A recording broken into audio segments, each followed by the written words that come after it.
And hello everyone, welcome to another Let's Play. This is Myrokos. I know it's been a while since my last update, but things have been rather busy for me. But 7.3 is out, hopefully it's good. I know I haven't really liked this expansion overall, and certainly not recently. 7.2 was definitely a good step in the right direction. Hopefully they managed to stick the landing with 7.3.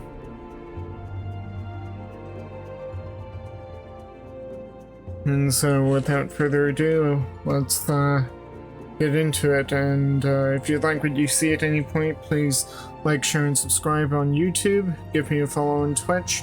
Hit the notification bells.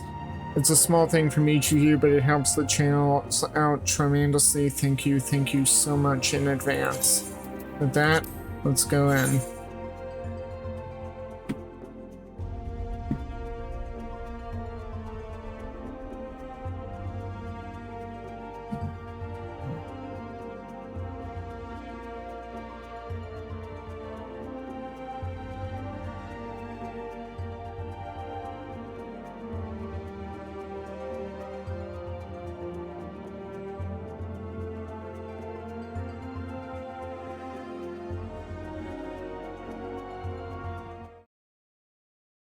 Hello.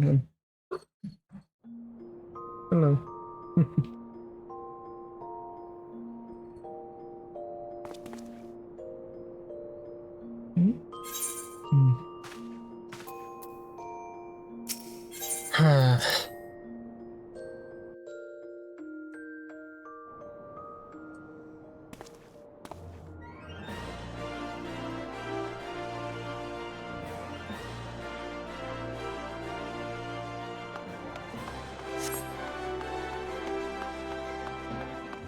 Okay, one thing I think I also need to pick up.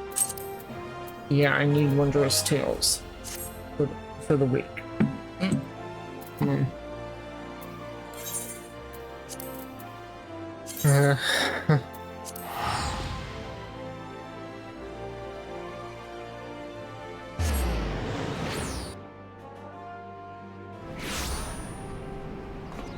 Autumn, as usual, suddenly decided right now is time to cuddle. Come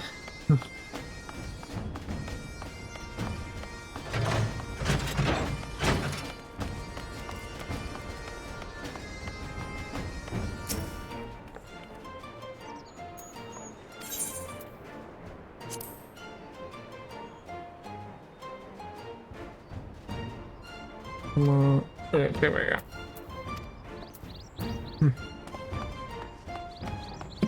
Okay.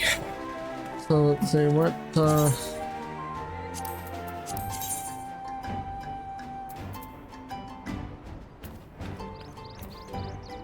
I'll definitely be getting that with the new dungeon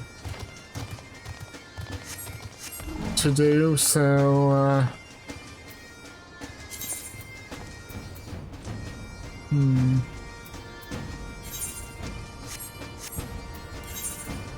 so what? Are there any action? Ooh, nope. Okay.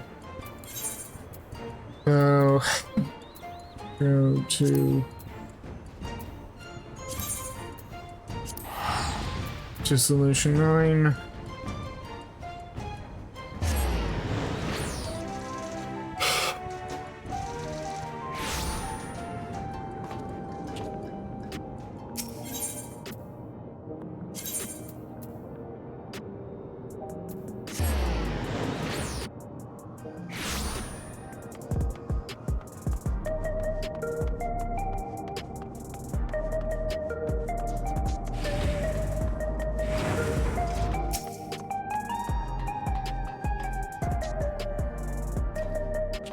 You're heading to the back room? Yep.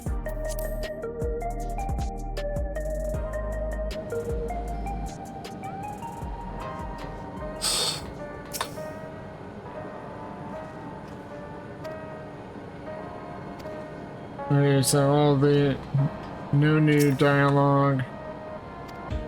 Yeah. Still as if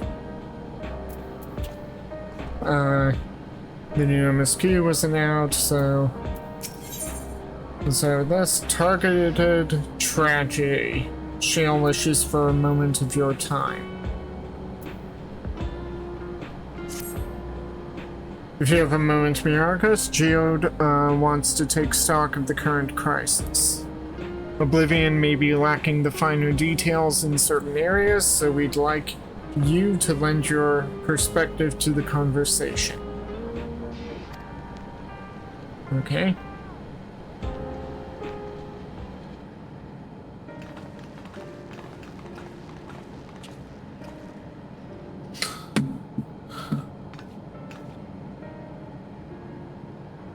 Sorry to drag you into our meeting, but we need to get a better handle on the threats Alexandria is facing right now. Not at all. Much has happened since the state funeral, and a clearer idea of where things stand would be beneficial for us as well. State funeral for an AI. First things first, then, let's discuss the state of the machine malfunction. Every single sector reported instances of sentries attacking citizens without provocation and vehicles suddenly becoming unresponsive to controls. And while these malfunctions were resolved fairly quickly, they nevertheless resulted in a considerable number of injuries and deaths.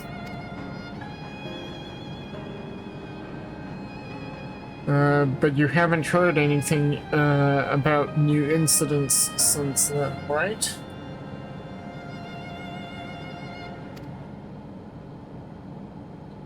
Right.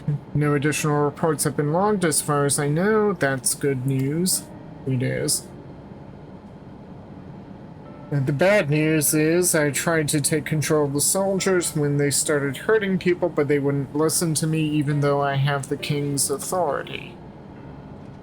Once things calmed down, I was finally able to make them give up their weapons, but if it happens again, I don't know if they'll ignore me like before. Well, I mean, Calyx took control. Yeah. The King of Resolve's authority is about the highest there is. Who is this man that can override it with such impunity? Calyx? And preservation? Calyx. He lived in the age of the storm surge as I did.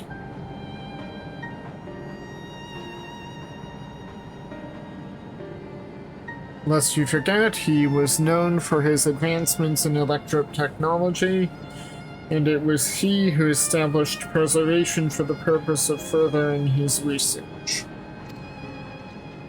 The wasting disease which afflicted him, however, was said to leave him scant years yet to live.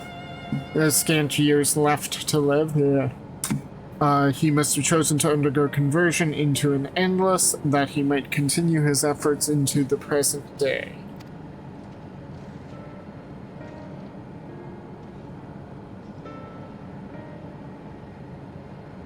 Preservation's early goals seemed noble enough, exploring treatments for love and sickness, designing Everkeep's core system, that sort of thing.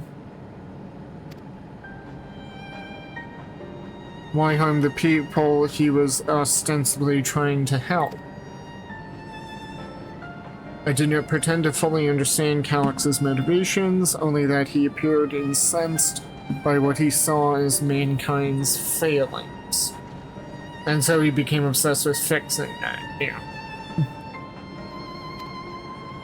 He asserted that the strategy of adapting our species through generational succession was outdated. That evolution now requires us to forsake bodies of flesh in favor of eternal preservation. We've already seen how he's employed the simulant to convince Alexandrians that endless conversion is their only hope for survival. Yeah, but that still requires ether, which means he needs the key to steal ether from other places or just go on the warpath here on the source. Eternal life is assured for the 5,000 who register their neo-regulators.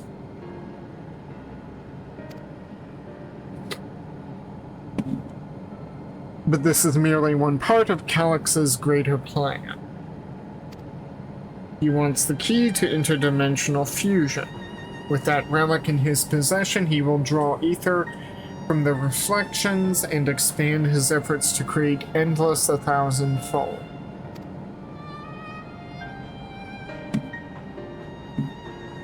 If we mean to foil Calyx's schemes, then our only option is to determine whether he is where he is hiding and put him down. He's in living memory. Which unfortunately is easier said than done. I've been scouring the terminal we found in the depths of Everkeep, but I've failed to uncover even the slightest trace of his activities. Give me a little more time though, and I'm sure I can sniff him out. You've had 4.5 months. I'll help you. And what have you been doing for the last 4.5 months? Why is this kid here?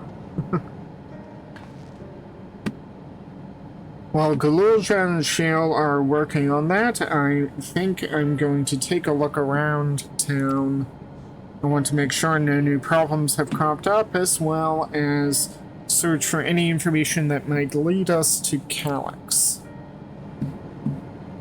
You're welcome to come along. Another malfunction could happen at any time, and I'd be glad to have some brawlers at my back.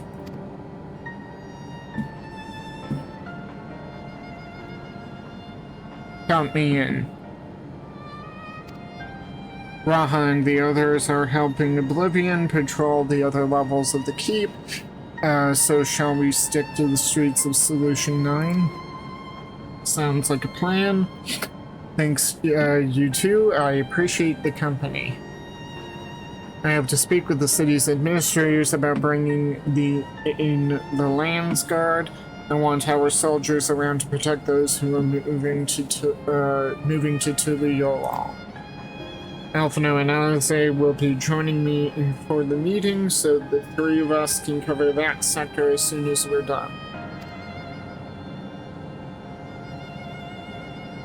If I may,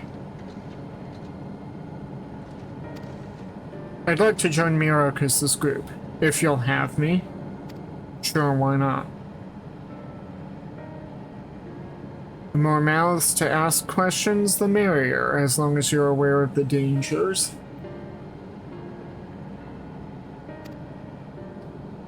Thank you, I'll do my best not to be a burden.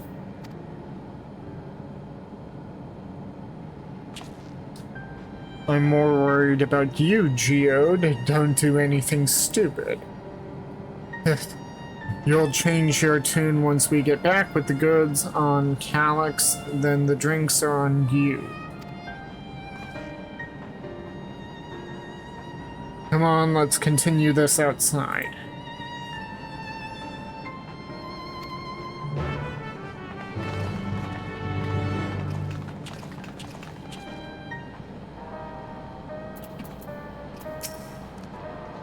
I wish I could grow up faster. There will be so much more I can do when I'm bigger like you. Good luck with your patrol and take your time. We can do without Geode until you're done with the old sot. Sorry, just when I think I've internalized better manners, talking with Geode brings back all the bad habits.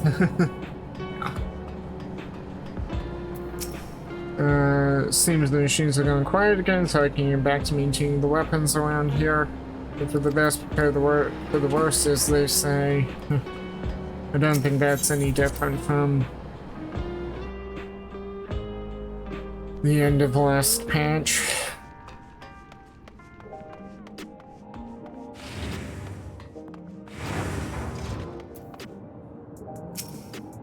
I will do my utmost to ensure the happiness of Alexandria and its people. The city looks as though it's regained a sense of normalcy. Alas, the people will not soon forget recent events.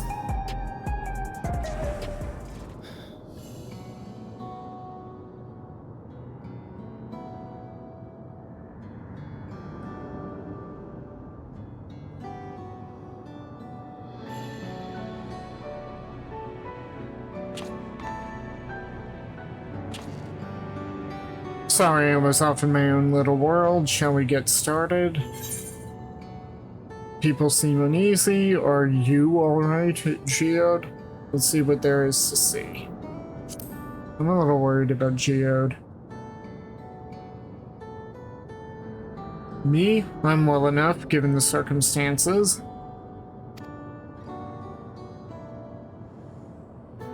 It was the Queen's fondest wish that her subjects remain shielded from the horrors of death, and so they were for the longest time. Then the moment mortality once again becomes an unavoidable fact of life, they are greeted with an outbreak of bloody violence. Many are bound to give the endless alternative serious consideration.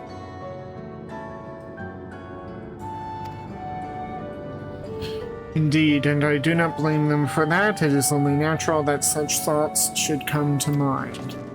What I cannot forgive is the way Calyx wields fear and misery to manipulate people into making that choice.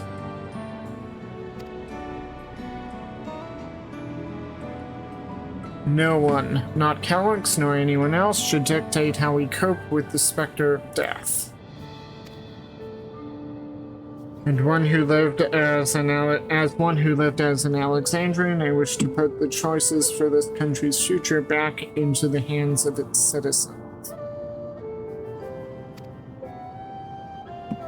And you think we can handle that responsibility after everything you've seen of us? It's what I've seen that has convinced me you can. I awoke 4 centuries later to find our people living and laughing beneath Alexandria's banner. Though surprised and bewildered, I was overjoyed to see it so. You all deserve to be happy.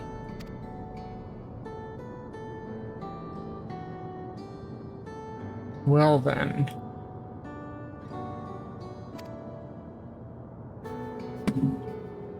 We'd best not let you down. Now I suggest we move as a group. We don't know if or when a battle might find us. Well, I believe someone came prepared for such an eventuality.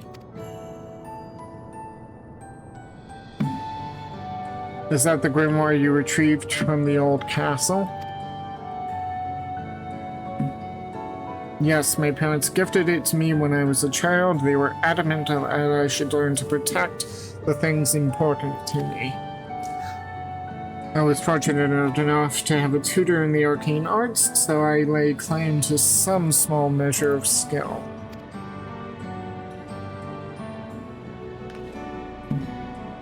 If that's the case, it might be better if we split into 2 groups after all. It would certainly be more efficient for information gathering.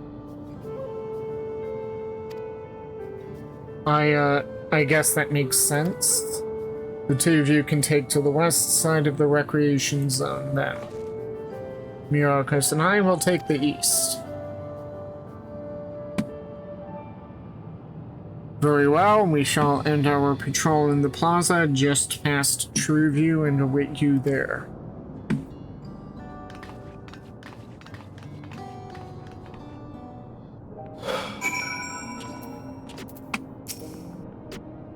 Let's do the rounds then. We'll see what's what and chat to the people we've met along the way. Pay special attention to anyone who looks overwhelmed or overly excited.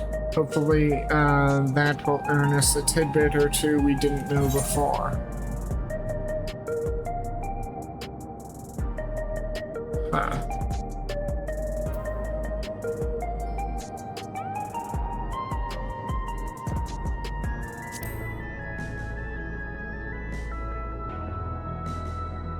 Oh, is this the same thing as before?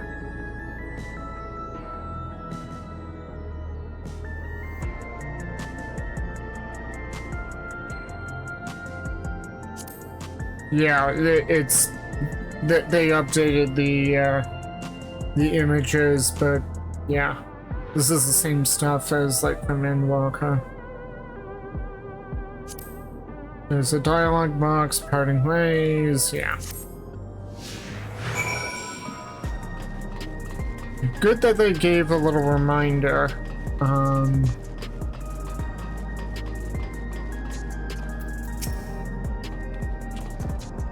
Are the sentries and air wheelers safe to be around now? I just know it's going to happen again, and maybe next time I'll be the one who dies in a horrible accident. I need a neo-regulator. Becoming endless is the only way, even Queen Sphinx said so. But how to get one? Maybe I can convince someone who's unsure to give me theirs.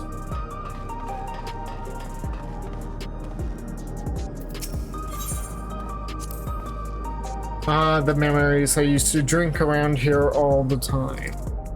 I made sure not to overdo it when I had work the next day, but once we were past the busy season, or when the ladies weren't amenable to my company, well, you'd have to scrape me off the street outside in the morning or afternoon.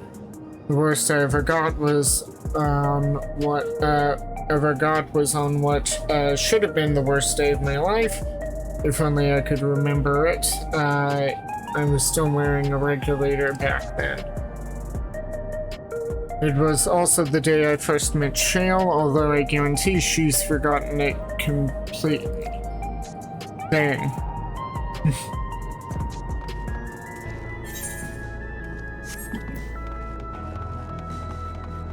I'm kind of curious now. What was that?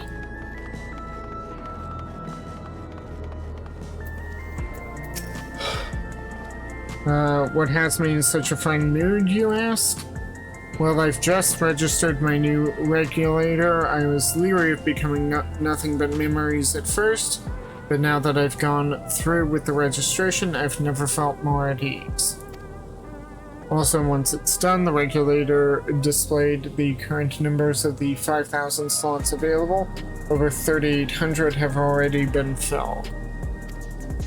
So if you're still hesitant, you've not much time to make your mind up, and mark my words, friend, when there's only a few slots left, it's going to get very ugly. I'm guessing you would prefer to go with Steen and Cryo, but I'm afraid you're stuck with me. I grow on people, though, I promise. We'll be seeing fights over neo-regulators in the near future. Should you get one, I suggest you register right away.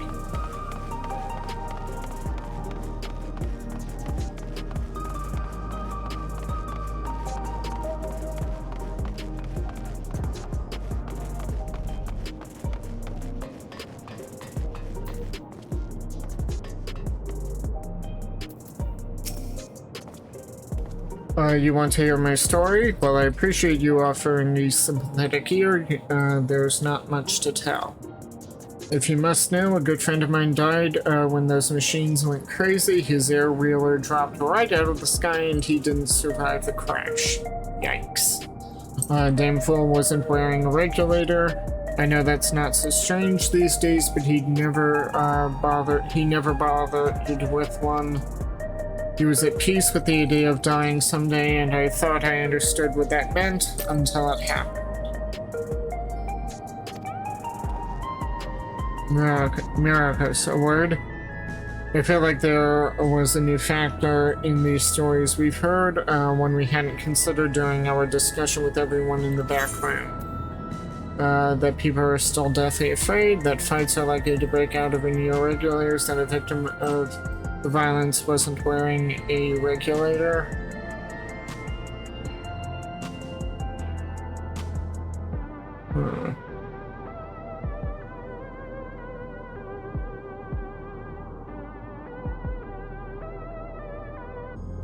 I'm kind of not sure which one to pick. I don't like any of these options. This was kind of expected, given the limited numbers that a victim of the violence wasn't wearing a regulator, that nobody's required to wear a regulator, so this is also possible. I guess the first option is the only one that makes sense. That's a point I was concerned, don't get me wrong, but I think we were acutely aware of it already. Oh, we get to pick different ones, huh? Let's see about that one.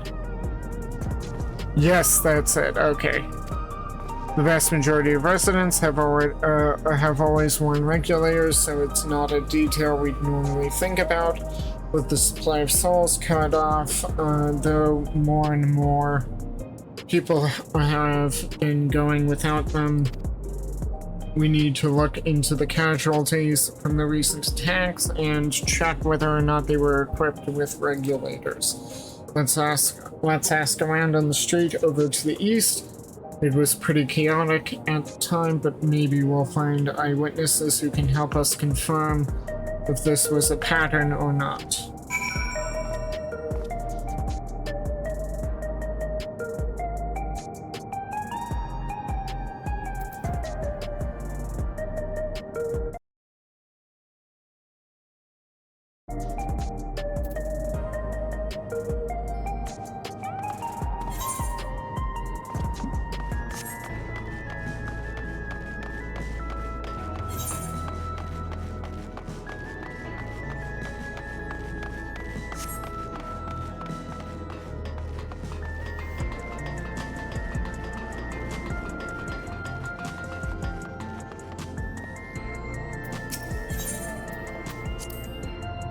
It was once my job to deliver goods by hover cargo. That's why I know a fair number of names and faces throughout the city.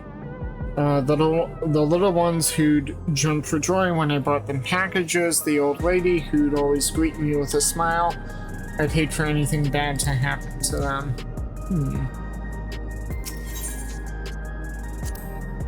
Aside from Oblivion members, only a handful of people used to go out and about without regulators.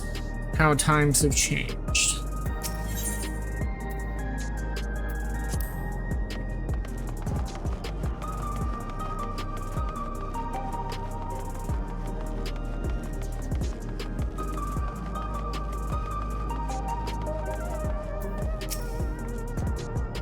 Hello, how are you today? Please let me know if I may be of service. Citywide casualty data unavailable. Government officials are currently processing reports from all affected zones. Can you narrow it down to the recreation zone then? You must have some estimates on hand. Recalibrating parameters. Injured? 87 individuals. Casualties? 19 individuals. Casualties equipped with regulators? 0.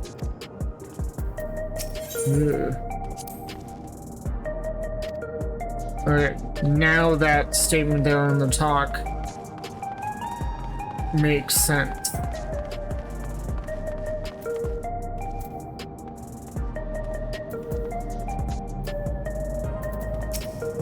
So all 19 people who died were not wearing regulators. You wish to know if people who died in the machine rampage were wearing regulators? We just found that out. I'm sorry, but I was assigned to clearing away debris. I didn't see any of the deceased. No bodies were present at the time I arrived, so I assume the ushers had already done their work. I do remember there being patches of white dust scattered about that were quite a chore to clean up, but nothing else worthy of mention. White dust? Oh, so... Given the cutscene from 7.2, it sounds like the sanitation worker already cleaned up the bodies, or what's left of them.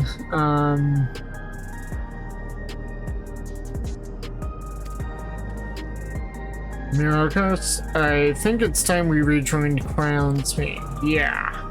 I was half joking with my boast to Shale, but we may have stumbled upon something major here.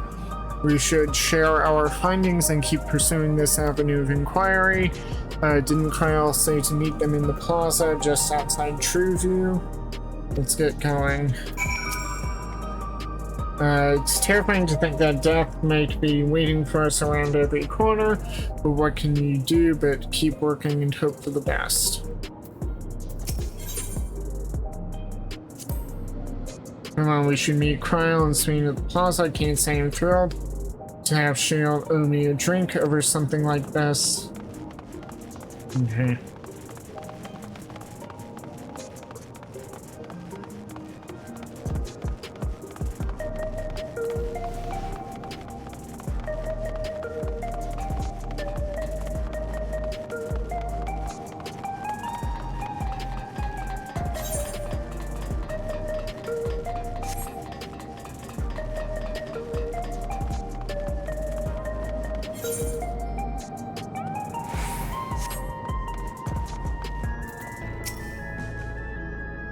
We finished our patrol as well. Did it not seem that more people wanted neo-regulators than before? Yep.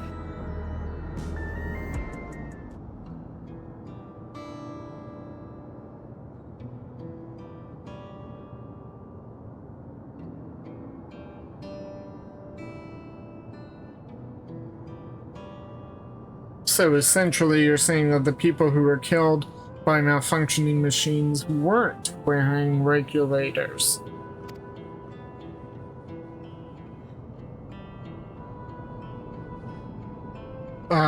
Well, the numbers are still tentative and only apply to that one zone. We don't know how they'll stack up against the overall data, but this is definitely more than a coincidence.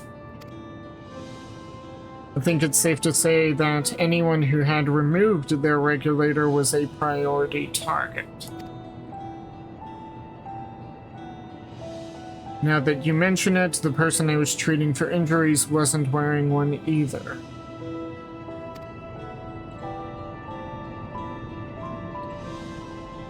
But why? Why are they being targeted over everyone else? Maybe to instill fear?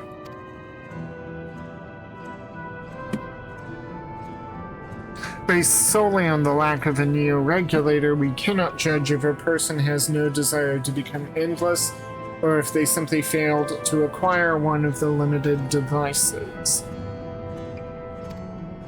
For those who wear no regulator at all, they have clearly rejected the old system of using souls to revive themselves. Put another way, they have chosen to live their lives in the knowledge that death is an inevitability.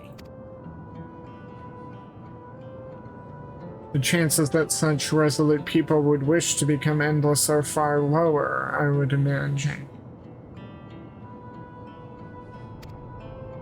And so Calyx has chosen those least likely to accept his vision as victims to stoke fear and panic. Yep. But there was no need to kill anyone. Even though the whole point was to instill fear and panic. With the way things were, the people were already fearful enough. He could have found 5,000 willing citizens without all this madness. But he's got to control the people. He's got to get them back to his side. And fear will do that. That's the point. You make a good point. Perhaps this sowing of terror in service of another is in service of another scheme, or he had some other need for the lives he's taken.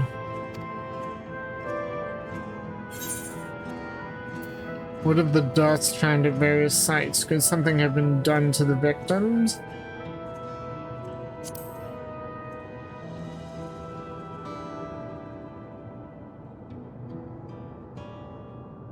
I wonder, what about that sanitation worker's story? She saw no bodies, but mentioned piles of white dust. Dust, but no bodies. Now, where have I heard that before? The Usher. Do you recall when we went to save Aaronville from the sentries in the outskirts? That Usher, Malachite, told us much the same thing. Yep.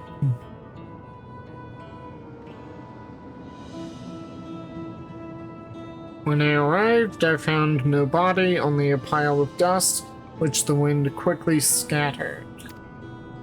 Confused, I questioned the residents, but none knew what had become of it.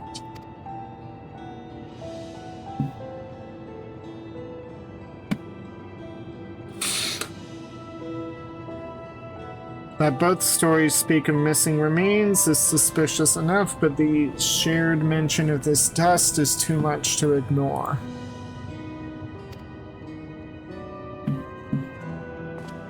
In that case, we should confirm if this substance was present at other sites and attempt to ascertain its nature. Following this thread may lead us not only to an explanation of the missing bodies, but also the intent behind Calyx's murderous actions.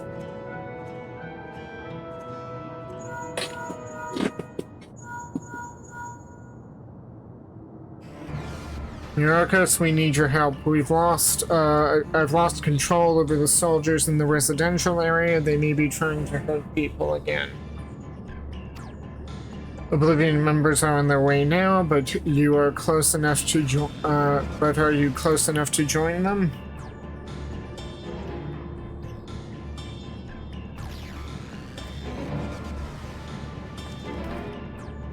Damn it, our new investigation will have to wait. Let's go.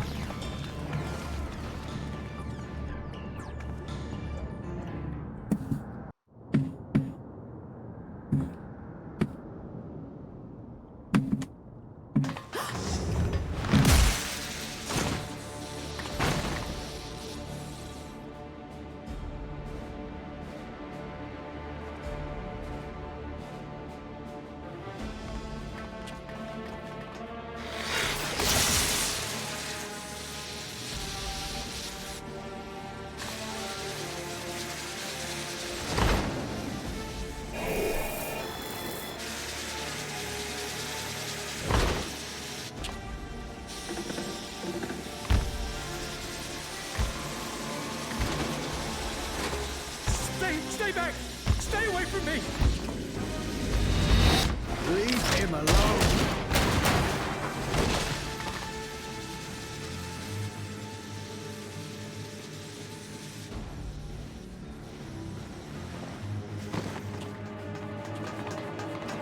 Are you all right?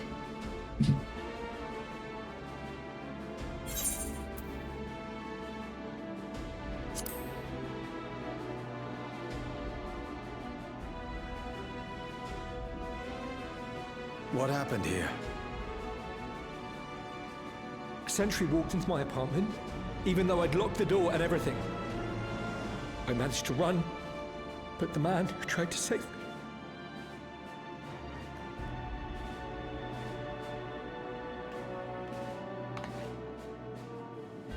No weapons, which is to be expected, considering all the sentries were meant to be disarmed.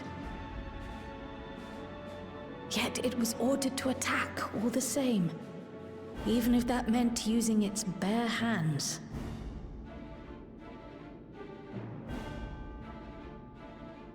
I'll leave matters here to you. I'm going to do a sweep of the surrounding area.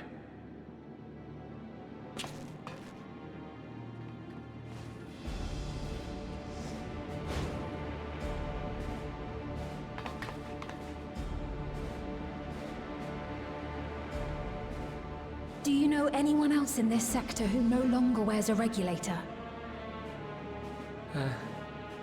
Oh, I don't think I've seen Isadora and her boy with theirs recently. Uh-oh.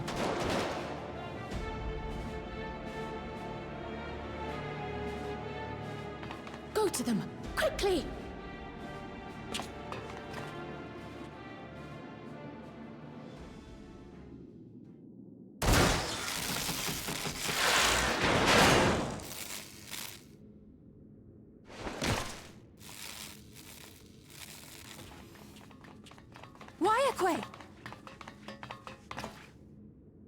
I'll be fine.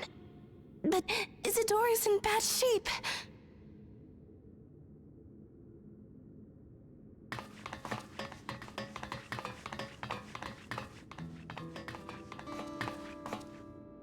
Mother! Mother, please! Uh-oh. Isadora!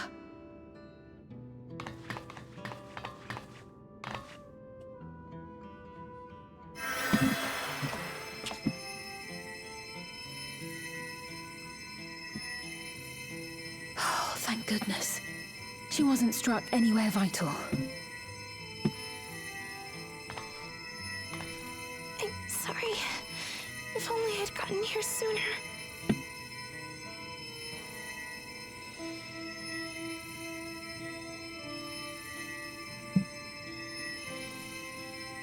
Everything will be all right.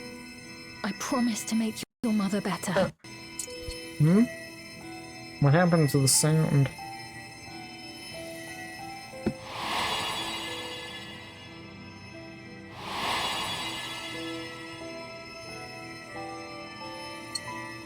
Thank you, miss.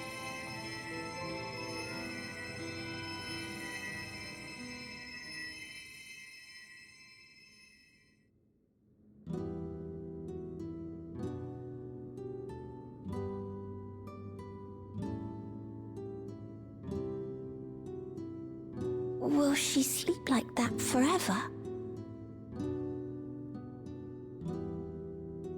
No, not forever. She'll wake soon, I'm sure of it. That's good to hear. Thank you for saving her.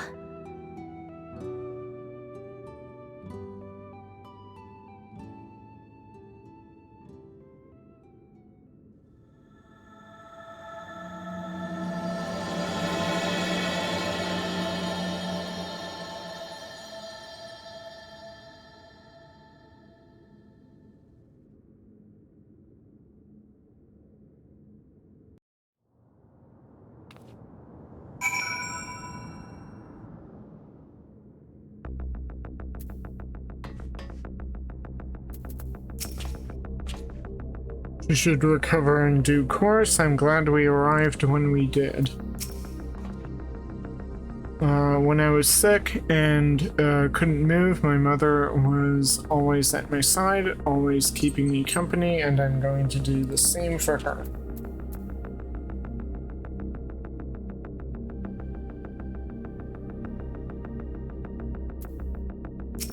I don't recall that machine being there. That was new.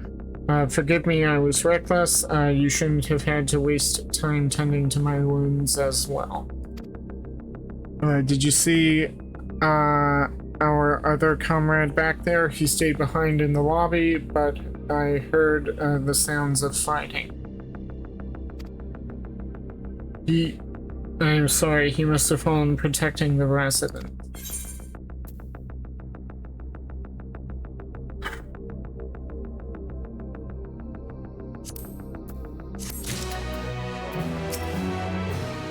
For their sakes, I have to remain calm.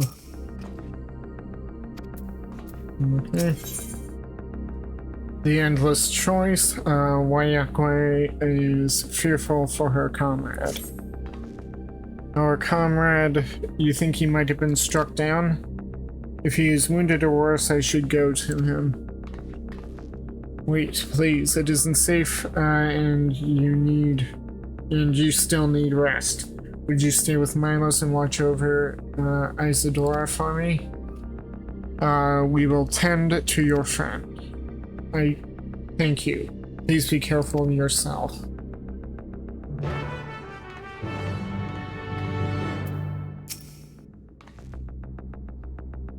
Isadora and Milos completed their applications to leave the dome and were practically out the door when all this happened. We'll make sure they're taken care of the moment Isadora is ready to travel. Yeah, that's it. I don't know when they got that, but yeah, that's new.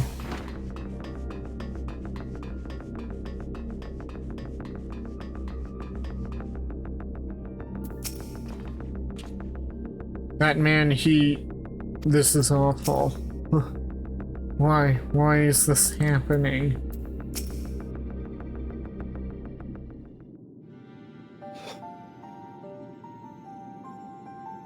Isidore is going to be alright then? I'm so glad. I've just finished my ministrations here. Our Oblivion comrade was beyond saving, I'm afraid.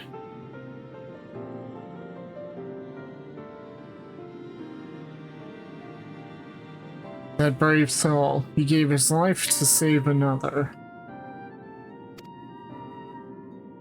He died protecting me. I don't understand why any of this is happening. That sentry was behaving normally like any other, then all of a sudden it tried to kill me. Weapons or no, Calyx commanded them to commit murder.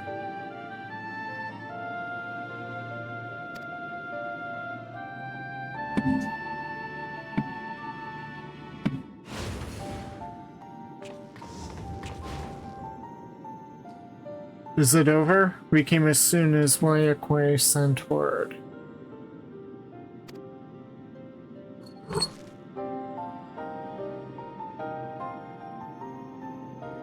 I am sorry, by the time we arrived, it was already too late.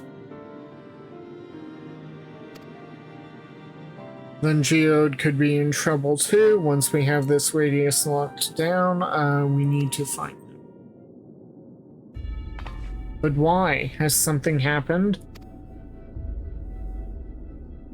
Possibly, we're not sure what, but he stopped responding to our communications. We need to prioritize securing the residential sector though, at least until we regain control over the sanctuaries. Then we should search for Geode. Yeah, I got a feeling they were going to kill him with that dialogue time with him.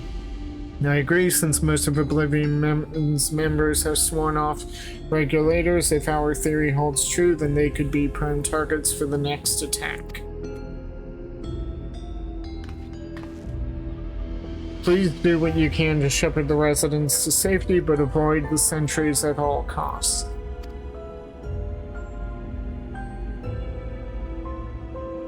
Oh, thanks.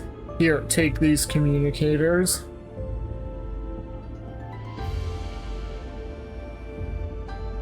We've made modifications to them to prevent Calyx from intercepting the signal, and have been using them to coordinate movements with allies in the vicinity.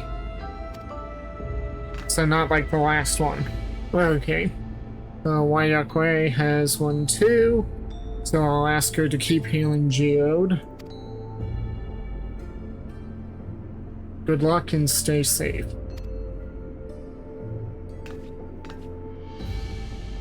Geode said he would sweep through the area, so he shouldn't have ventured too far.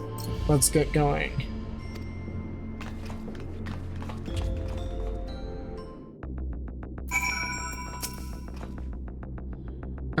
Pray thank your Milala friend for me.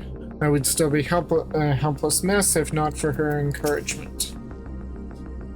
I hope you find Geode soon. I know he's probably saving people with one hand and fighting off threats with the other, but I can't help but worry.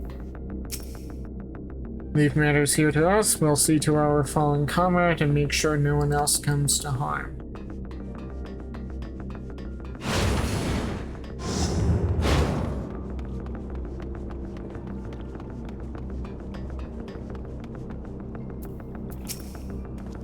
Please, Geode, please be safe.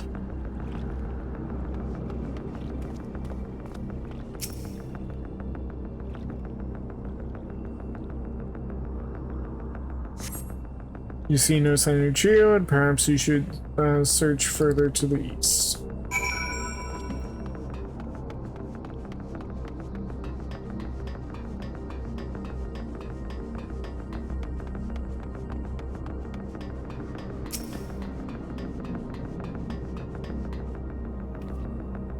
Let's search around the apartment first.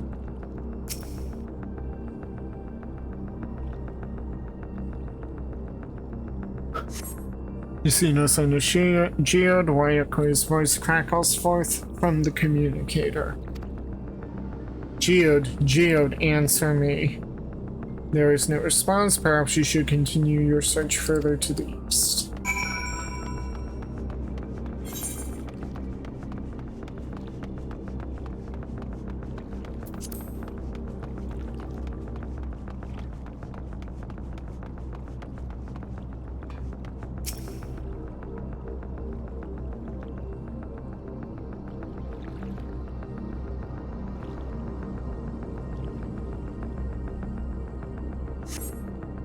You see no sign of Geode. The neighboring residential radius would be the next logical place to look.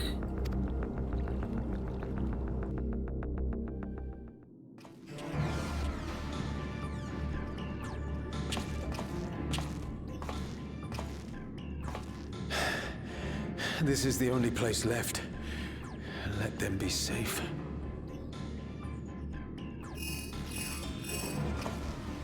Geode, are you there? Answer me, please! I'm here. Sorry for the long silence. I've been busy. Oh, you're alive! Thank the gods! Where are you now? The radius next door. The lobby is secure. I'll scout the second floor. Then I'll join it.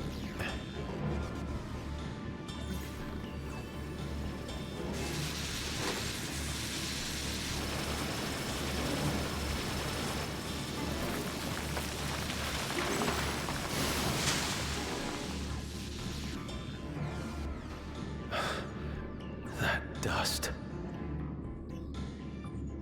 Dust? What are you talking about? What's happening? They're not just collecting souls. They're draining the bodies of corporeal ether. The dust that we saw was all that was left of the victims. They must have modified the soul cells.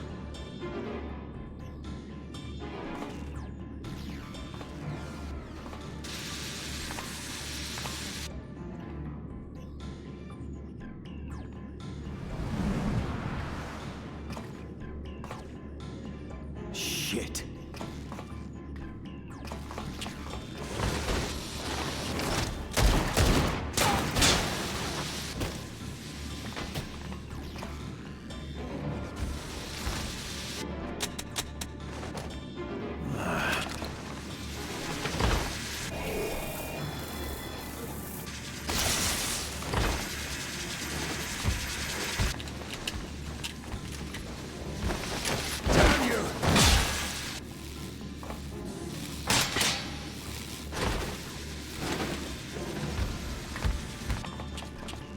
You can't be here!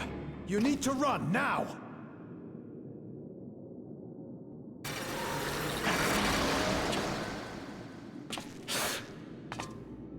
A trap.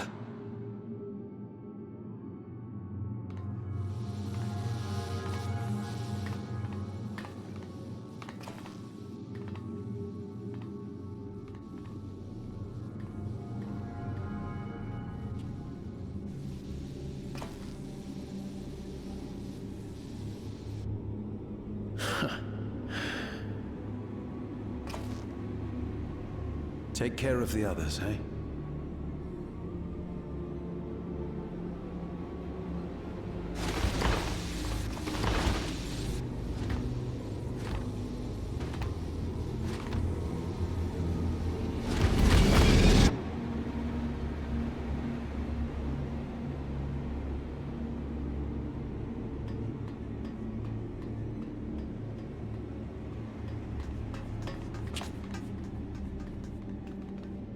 No sign of him so far.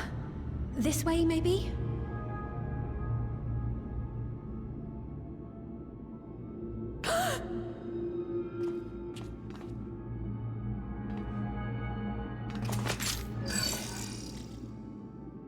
Geode!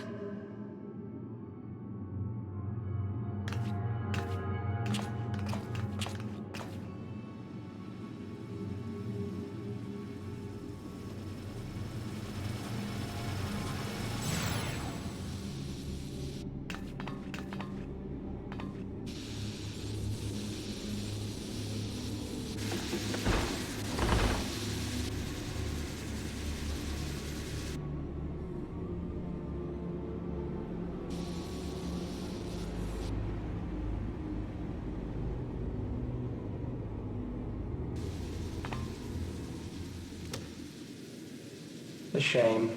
I had hoped to leave here with at least one more cell's worth of ether. But seeing how eager you are to interfere, I shall cut this foray short.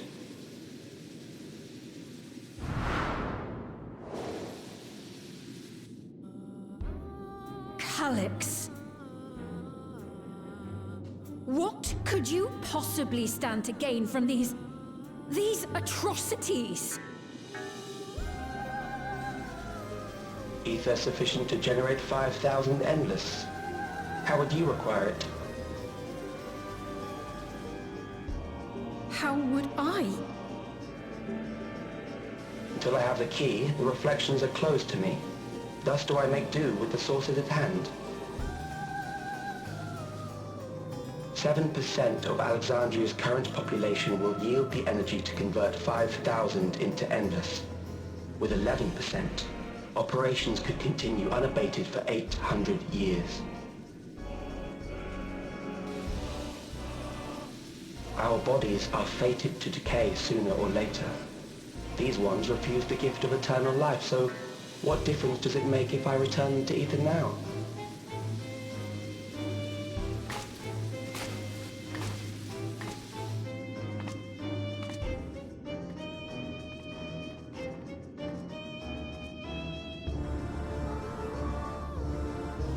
I will not waste time and resources on meaningless conflict. This unit cannot offer you worthwhile resistance.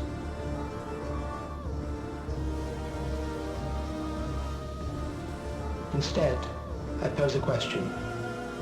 Would you hand over the key if I promise to halt my harvest?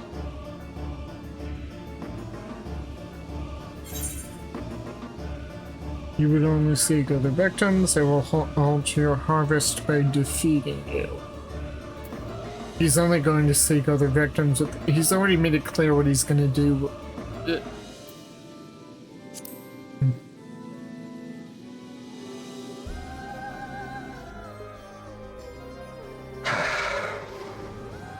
was foolish of me to even ask.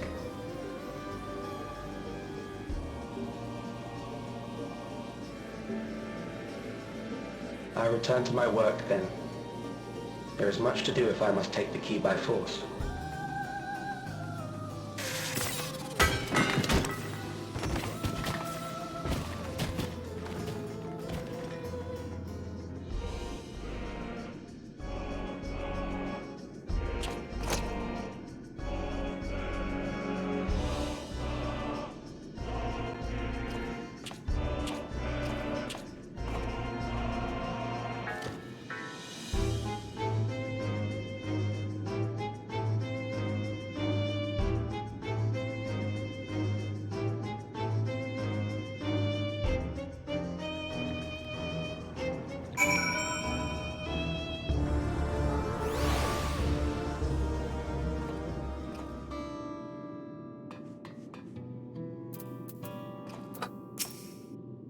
I can't. There are no words.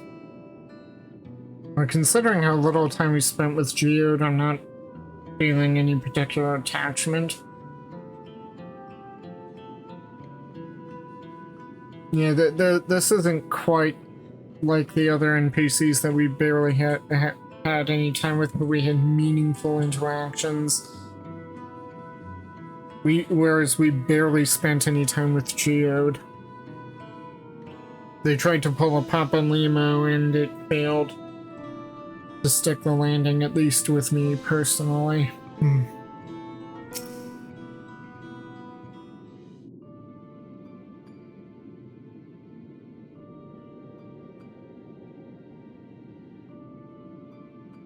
This pile of dust, these ashes,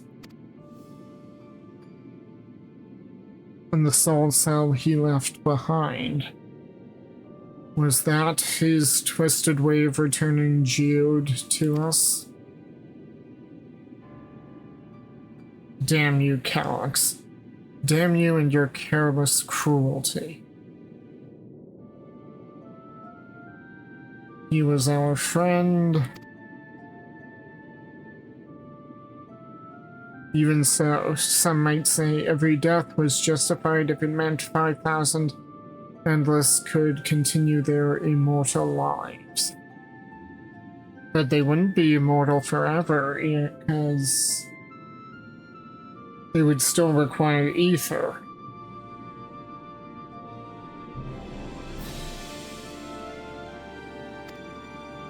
And if a reflection's stolen ether allowed for many more Endless, why that too would be a noble sacrifice for the greater good. But technically, now that they're on this source, that, you know,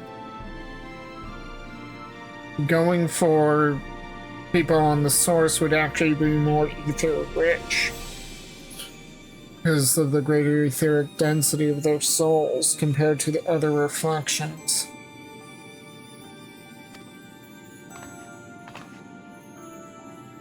Who could think that? Not I. Certainly not I. We know only too well there is not noble in this sacrifice.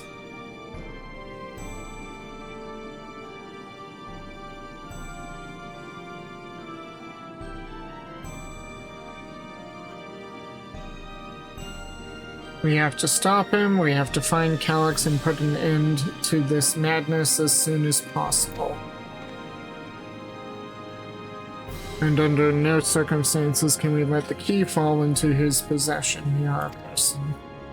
It falls to us, we will thwart his plans here in Alexandria before he can terrorize innocents and reflections elsewhere.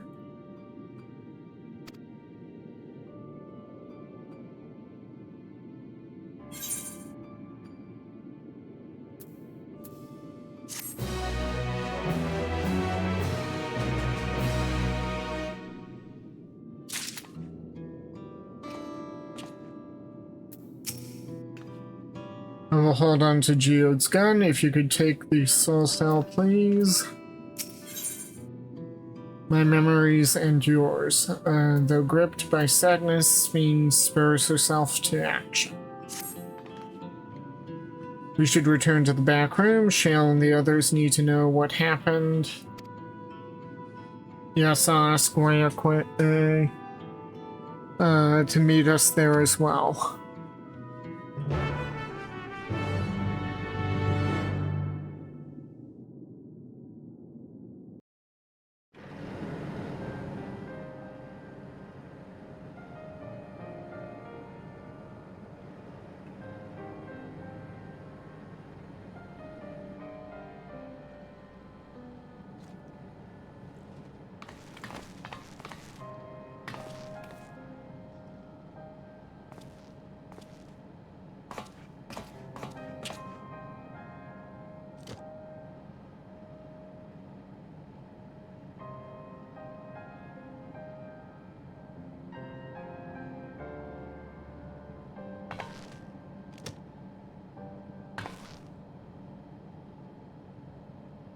Our dear Geode.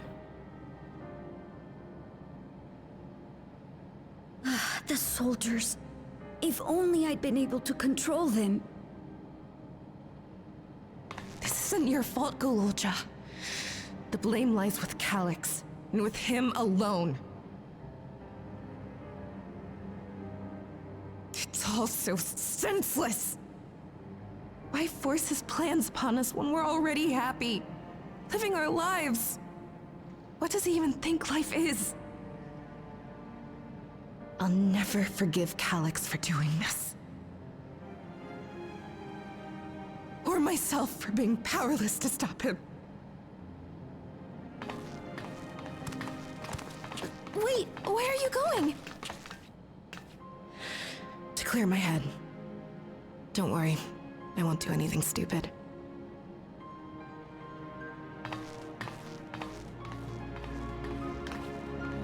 Stay here and get some rest.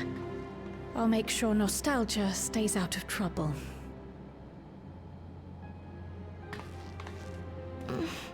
Thank you.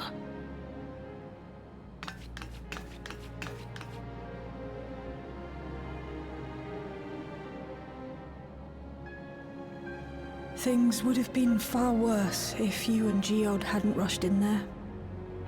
Many people are still alive because of you.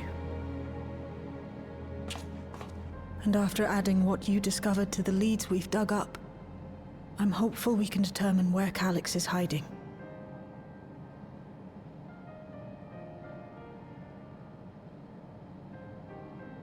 But not right now. He's in living memory somewhere. We need time before we can move on. Just a little time.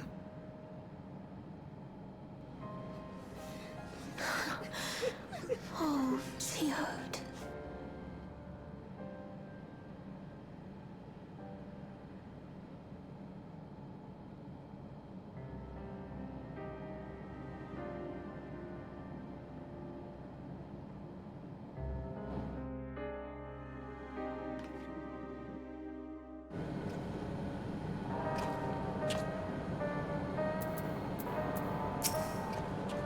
I've spoken with Wuklamot. They've cut their meeting short to deal with the aftermath of this latest violence.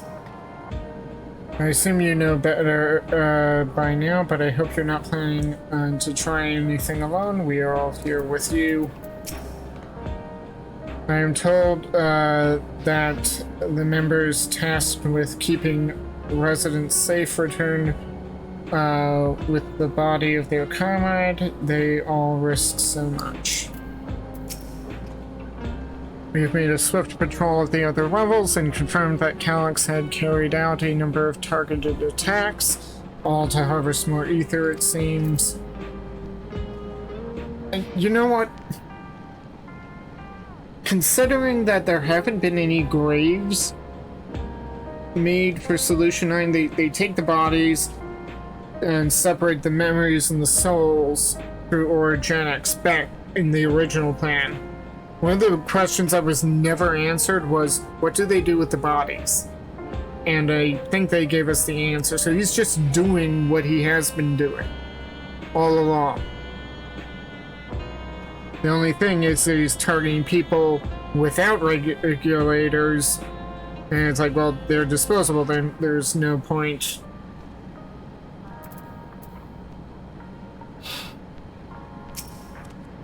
But yeah, he's just doing what he has been doing.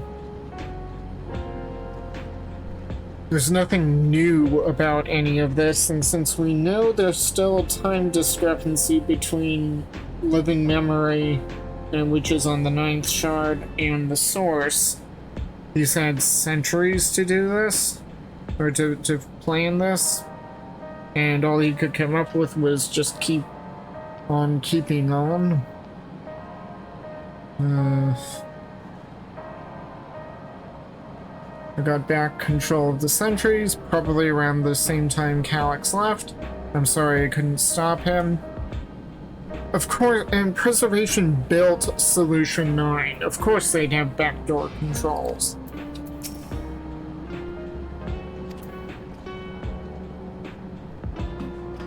Oh, he's... Oh, Genalt is, whoop. Damn it. My mouse is getting a little jumpy. They brought back Geode's gun. Its rounds were spent and its barrel was scorched, so you can be sure he went down fine.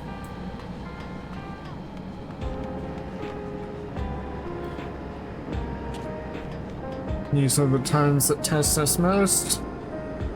For Geode.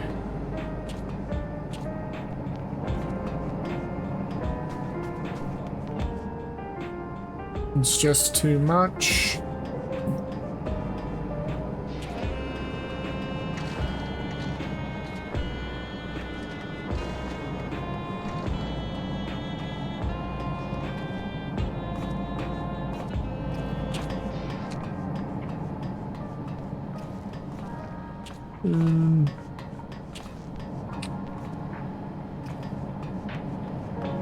Nothing else, do we?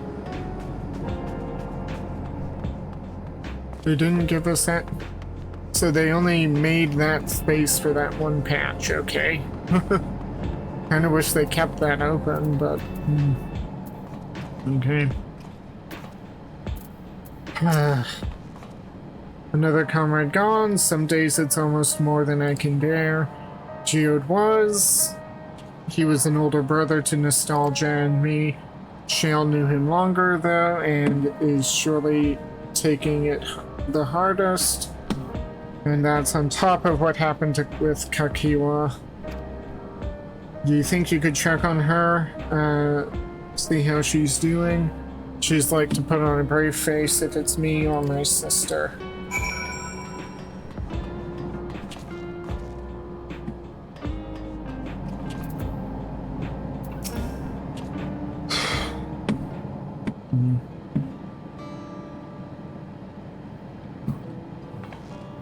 Apologies, my mind was elsewhere. We need to press on with the hunt for Calyx, but I can't seem to focus. I should be better than this, I know. Is there anything I can do? As I said, you need time to work through it.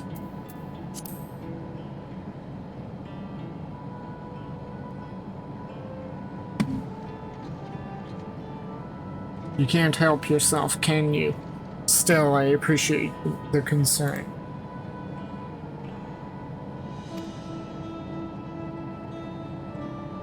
Kakiwa used to say the best thing to do with grief was to let it all out. So I think I'll take myself over to Earth and Sky and say my goodbyes to Geode. Why don't you come along? I could use someone to blubber to if you've a shoulder to spare.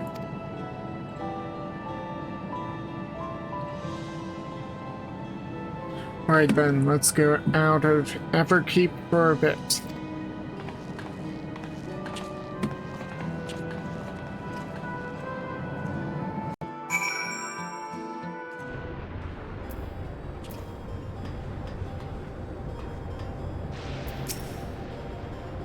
It's a fair trek on foot, so I've arranged for a couple of air wheelers. They've had their communications modules removed, so even Calyx shouldn't be able to seize control of them. Say the word and we'll set off. Ready, we'll be flying close to the pylons, so follow my lead.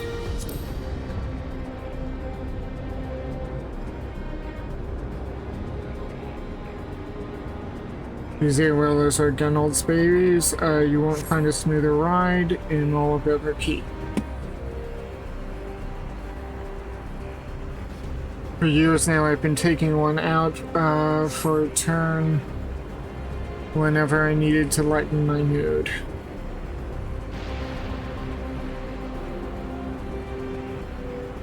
Sometimes Geode would come along too, and we'd end up racing.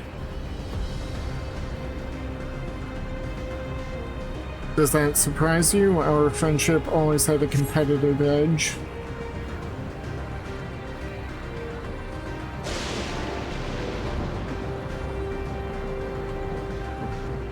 We would often talk about how one day we might fly our wheelers outside the dome.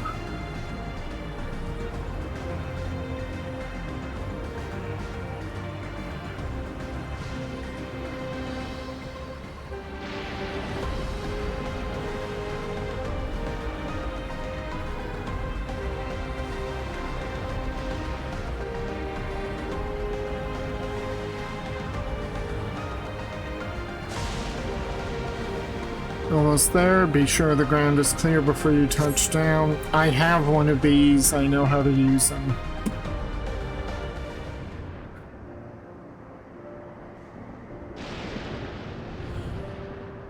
Phew, that's helped clear my head a touch. You know, Myrokos, you might be the first person I've ridden with who wasn't an Oblivion recruit. As far as I remember, at least, the memories from my regulator days aren't exactly reliable. Come on, let's head inside. Hopefully the way will be clear of pests today.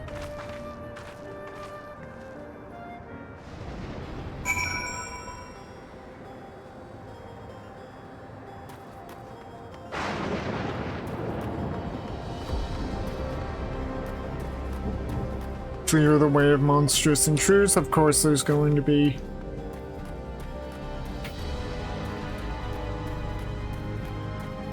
Yep.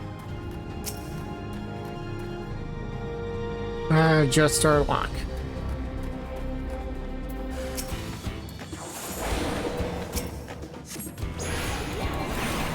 Oh! Well, that's new.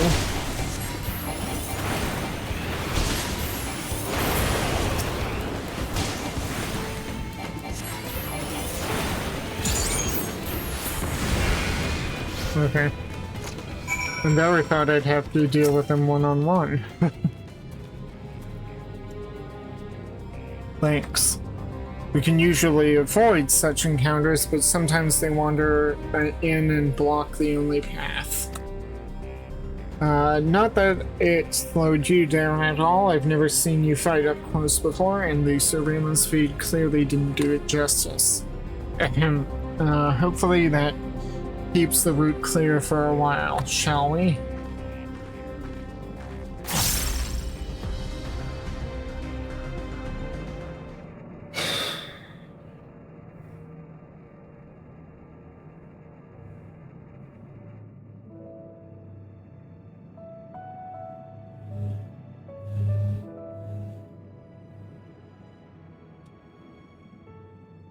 Whenever we lost a comrade, the three of us would come back here to reminisce. Me, Geode, and Kafkiwa.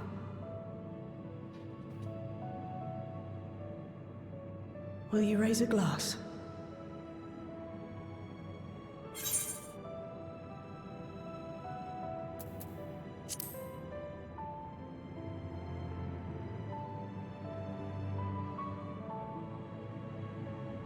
Oh!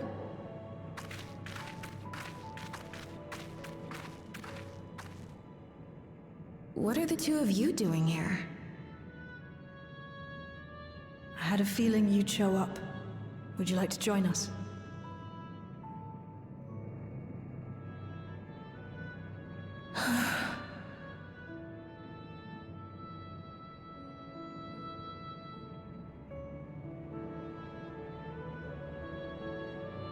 I suppose I could spare a moment.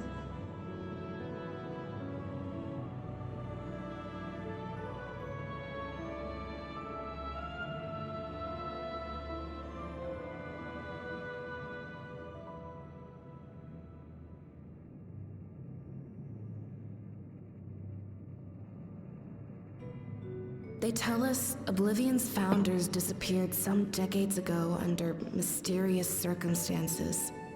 And it was Kafkiwa who revived our organization.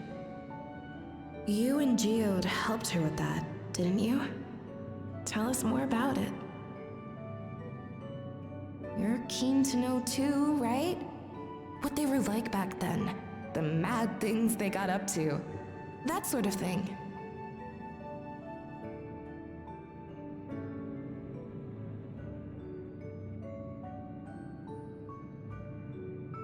Those were the days. It was actually right before the Reformation that I met Geode. I still wore a regulator then.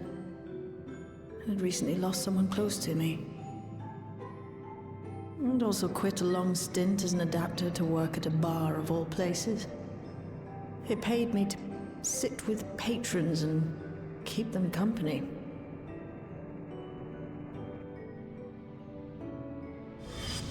So Geode came in one night. It wasn't long before we got into an argument. First-time customer, but tempers flared. And then one of us threw a punch. You got into a fist fight? What were you even arguing about? Damned if I know. We were deep in our cups. I think we were both just frustrated and angry at everything. By the end of it, we were both sprawled out in the street. Pair of drunken fools. Then this odd machine stopped to lecture us, scolding us for obstructing the foot traffic and not taking better care of ourselves. I can't imagine you ever being in such a sorry state. The odd machine. That was Kafkiwa, I take it. That it was. Once she was done upbraiding us for our unseemly behavior, she launched into a recruitment pitch. Kafkiwa explained that she wanted to protect the outside world from Zoralja's invasion, to keep him from bringing ruin to the place her beloved son lived. And if we were so intent on self-destruction, then perhaps we might consider risking our hides for a just cause.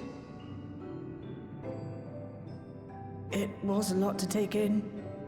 I hadn't given much thought to what lay beyond the barrier, and learning that Kafkiwa herself was already dead was enough to make my head spin.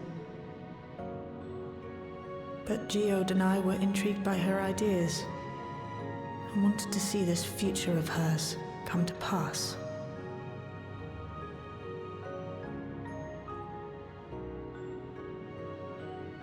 Geode often spoke of it. He told me that meeting Kafkiwa was what first taught him the value of remembering people.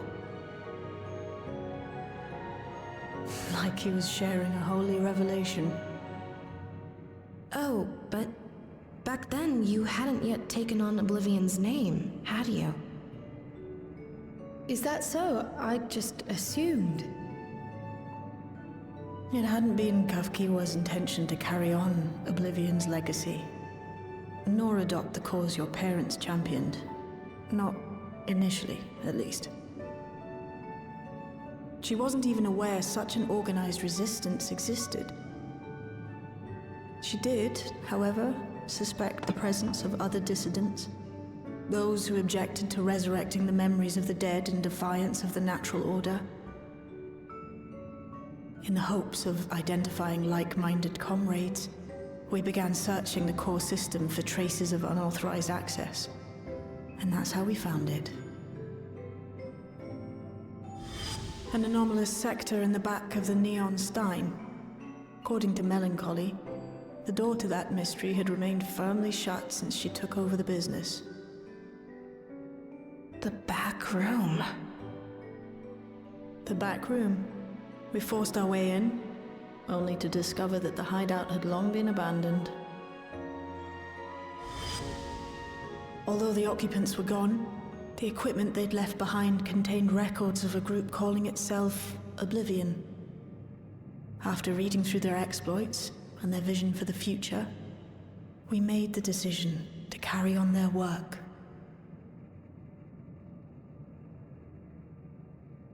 Thus were my parents' and Kafkiwa's hopes bound together. And carried onward by Shale and Geode. We could never have made it this far on our own, of course. Not without the strength of arms you and your friends provided.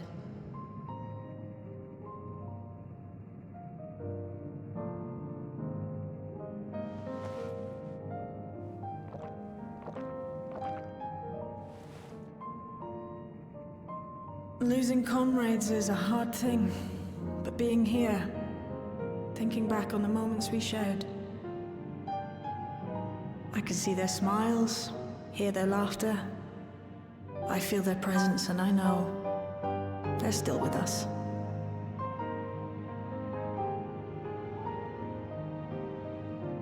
But these memories of mine are for me alone. Reminders of why I chose to do this, and why I'll stay the course.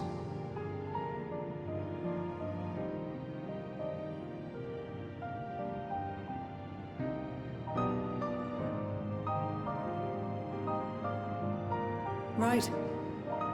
Time we got back to work. Thank you, everyone. No, it's me who should be thanking you. Though the pain is still deep, I don't feel like I'm drowning in it anymore. Let's get out there and put a stop to Calyx. For you, for me, and for everyone who's ever believed in Oblivion.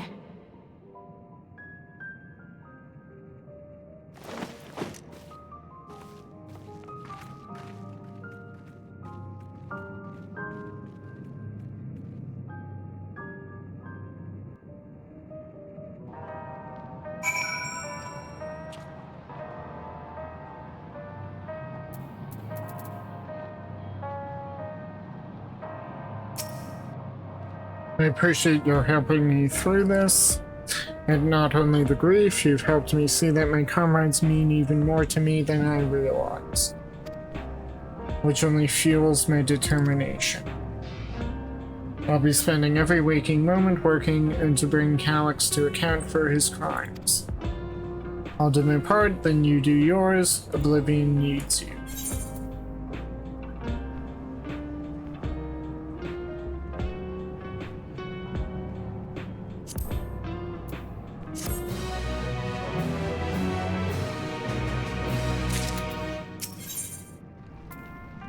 Of darkness in the heart, Shale steels her heart for the work ahead. It's time I went back to locating Calyx's lair.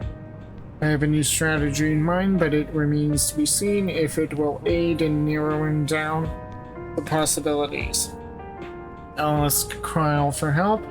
I want to re-examine the data, starting with that of her parents. Data you should have finished looking over a month ago, nearly a year ago at this point. After all, they were the first to break away from preservation and establish an organized resistance with Oblivion. There must be something in there that can point us in the right direction. What are your plans, Myrokos? Myrokos, is that you? Apologize for calling suddenly. I've been making the rounds in the outskirts and I cannot help but feel as though something is amiss. Might I ask you to join me? Your perspective would be most appreciated. I can wait until you finish attending to Shale, of course. It seems your plans have been decided for you. Go on. I have others to speak with before I return to the background.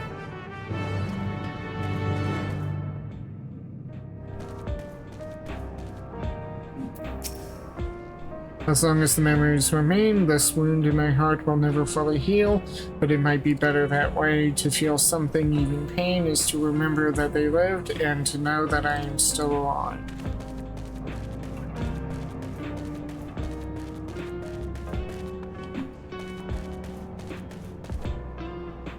It won't be the same without Geode.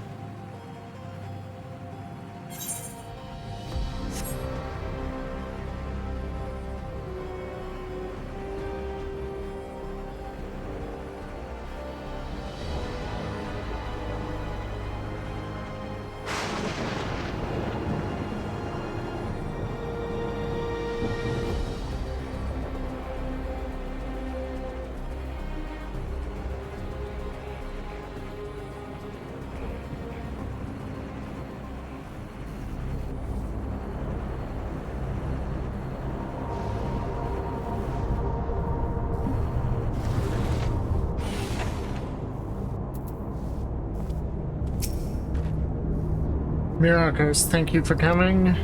As I mentioned, I would benefit from your worldly experience. Perhaps it is my imagination, but the townspeople appear to be acting oddly. That is, even considering the current state of affairs. As I am yet unfamiliar with the outskirts, I thought you might be better equipped to judge if their behavior is unusual or not. Would you speak with them and see what you think? Though I hope to be proven wrong, I fear something is not right here.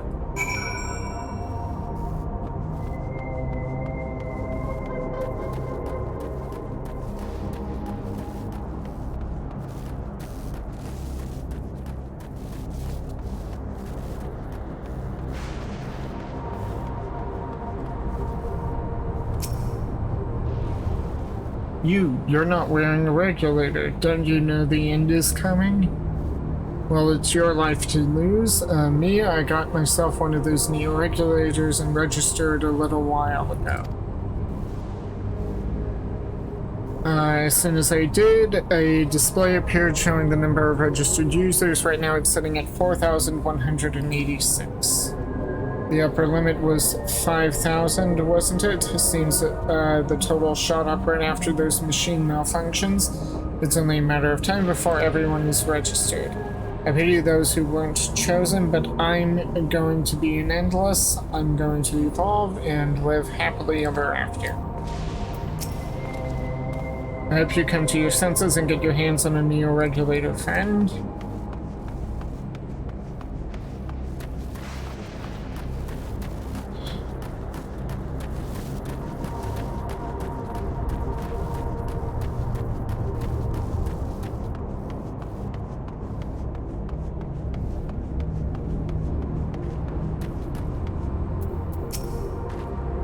But please tell me you brought more neo-regulators. Officially, they've all been handed out already, but I've heard rumors there were a few left over. Surely the government still has some, or perhaps Queen Sveen? I may not look it, but I was a hunter once. Back then I hardly gave death a second thought, but now that I know the truth, it's all I can think about. There has to be a way to hold on. There has to. I can't go on like this.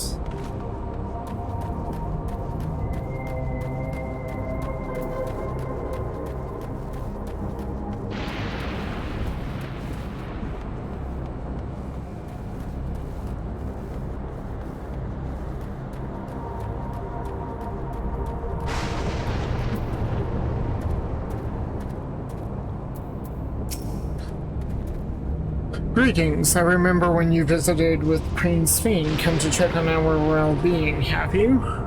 Oh, yeah, this is the mayor.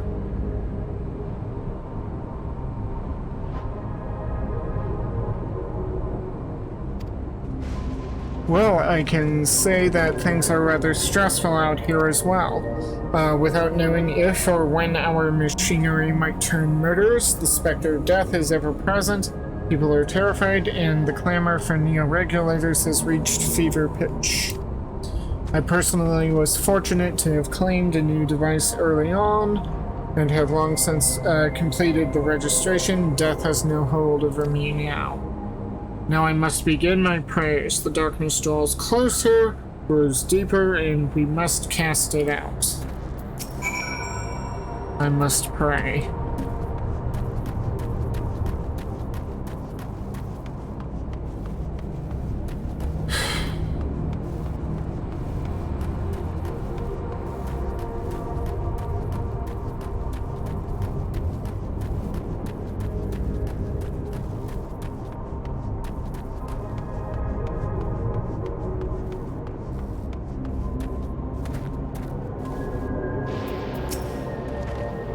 But what do you think? Was I right to worry? Tensions are running high. Their fear is palpable. Yes, that is exactly it.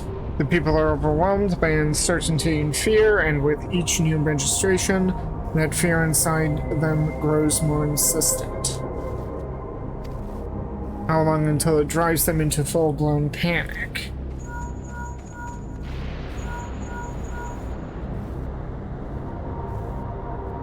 Myrokos, can you come to resolution? We have a problem. I'm already here with Lamachi and Alpha now. Well, I have grown used to not seeing Ukalamat. I wish it could have gone on a little longer, but oh well. It sounds like she wants us there in a hurry. We should go.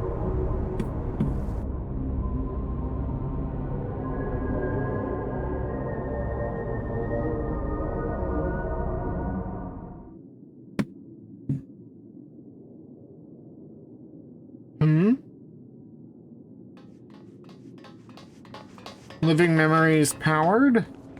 What's happened? Sorry to drag you out here, but I thought it best you see for yourself.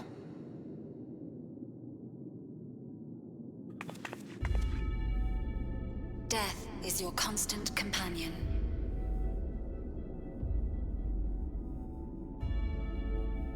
Though you toil with diligence, death may come ere your reward is bestowed. Though your grand works be poised for completion, death may come ere you wake the following morn.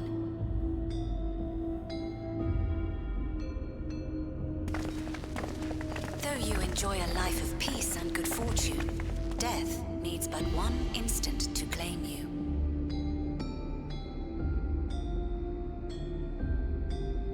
Your bodies are weak. Your heart, your brain, every fragile organ rolls the dice from moment to moment. Sheer chance deciding if they function or fail.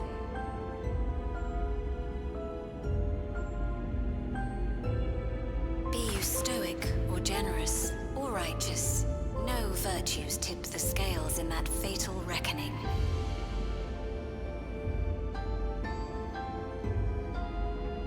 The choice is made without reason.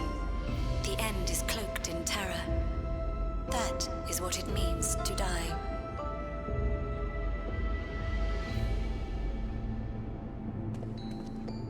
The announcement began after we finished our meeting with Gossen. As for its source, well... Alex. There is no shame in being afraid. It is that very fear which will drive you to conquer death.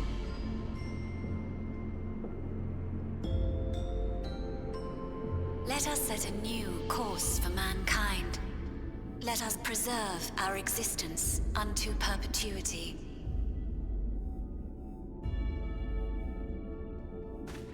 Hope for it, wish for it, pray for it. We will become endless.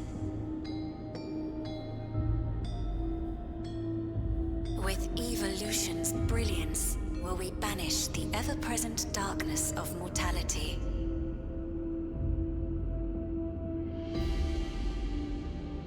Change isn't easy. No one ever wants to take the first step. But this is the right path for us. What other way could there be? I'm gonna do it. I'm going to register. Vauklamat! You couldn't have come at a better time. Please, you have to let us move to Tuliolal. It's too dangerous to stay here. Who knows when the next century will turn on us?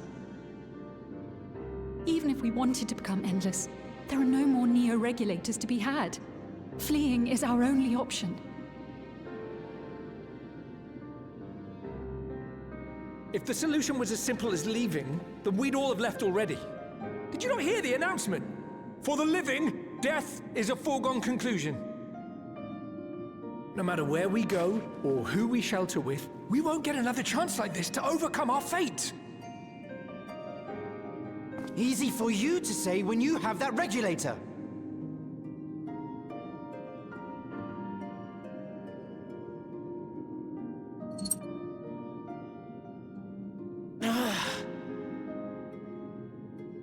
The Landsguard are on their way as we speak, and arrangements have been made to see that you all will be safely evacuated. Tulichola will aid you in whatever way we can. So please, remain calm.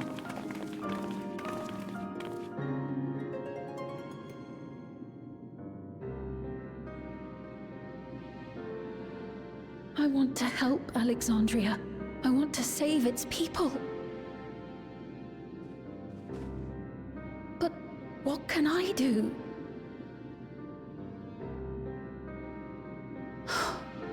I am not their queen.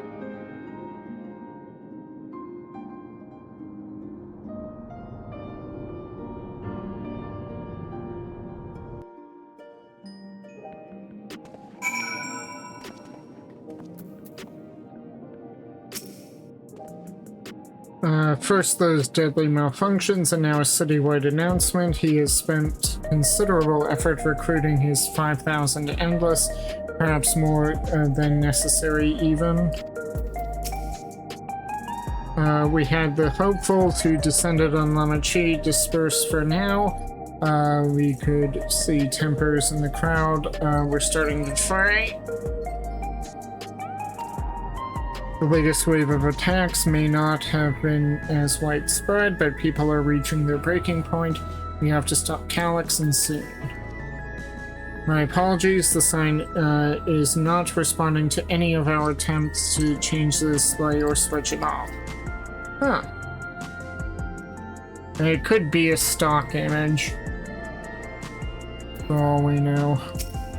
Alright, we'll come out.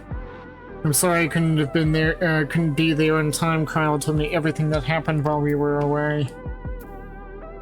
I doubt you could have done anything even if you were there.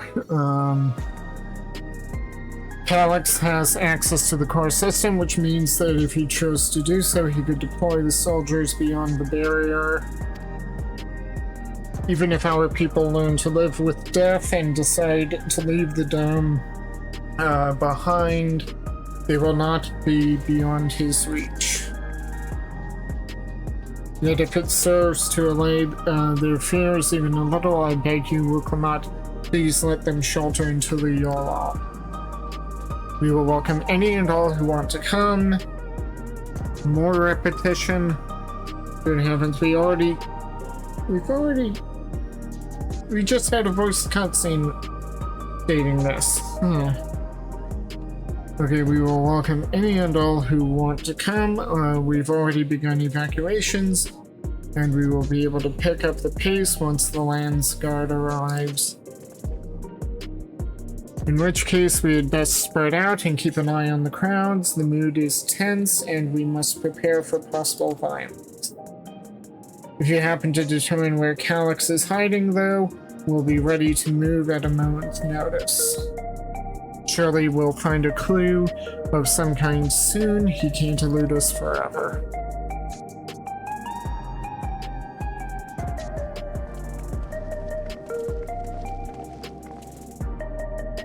Violence and fear. This is not the future she envisioned for her nation.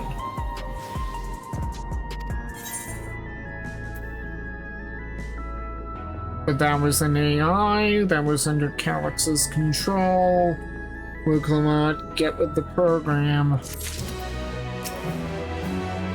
You give so much of yourselves to aid those in need, I must endeavor to find my own small way to help. Well, what about that combat you were doing? You were supposed to be learning how to fight so you could help. Has that been going anywhere? Speaking with Wuklamat, preservation, their purpose. Preservation, their purpose. Interesting. Wuklamat assesses her surroundings with grim determination.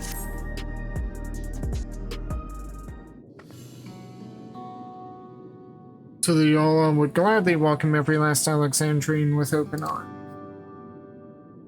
But what of the nation the late queen was so desperate to preserve? What of that bright haven of peace and laughter? It was all an illusion, Wuklamat. You should be on that train. You should have gone on that train long ago.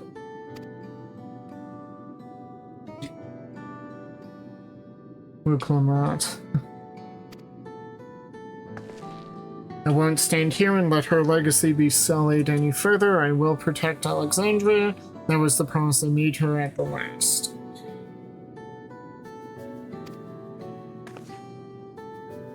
But she betrayed you, did she not? Why do you feel this obligation? Probably honor. I saw myself in her, I suppose. We both felt the people's joy as our own, yet alone we lacked the strength to protect them. There's so much that I love in this world, too much for me to take in arms, to take in my arms and keep safe, and that made me afraid. I needed someone who shared that love and fear, so together we could do what we couldn't by ourselves.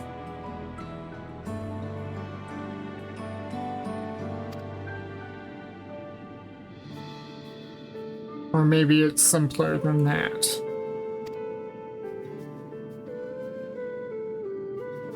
Maybe you just wish that we could have been friends.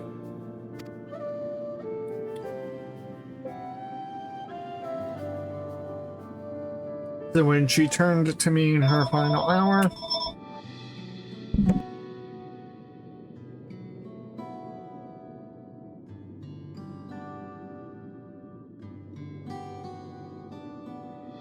sorry about that, the phone just rang. So when she turned to me in her final hour, desperate to safeguard Alexandra's future, I swore that I would see it done. In the end, I think you both found the friend you needed.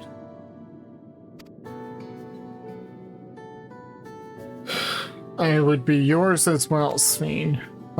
Whenever you fall or struggle to rise, I'll come running to the rescue and you do the same for me.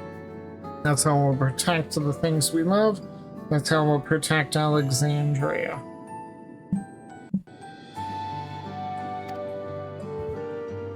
You're right. You're right. And don't forget about me. Triple dot.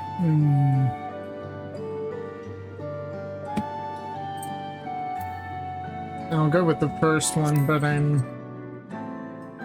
like, okay, why am I still here?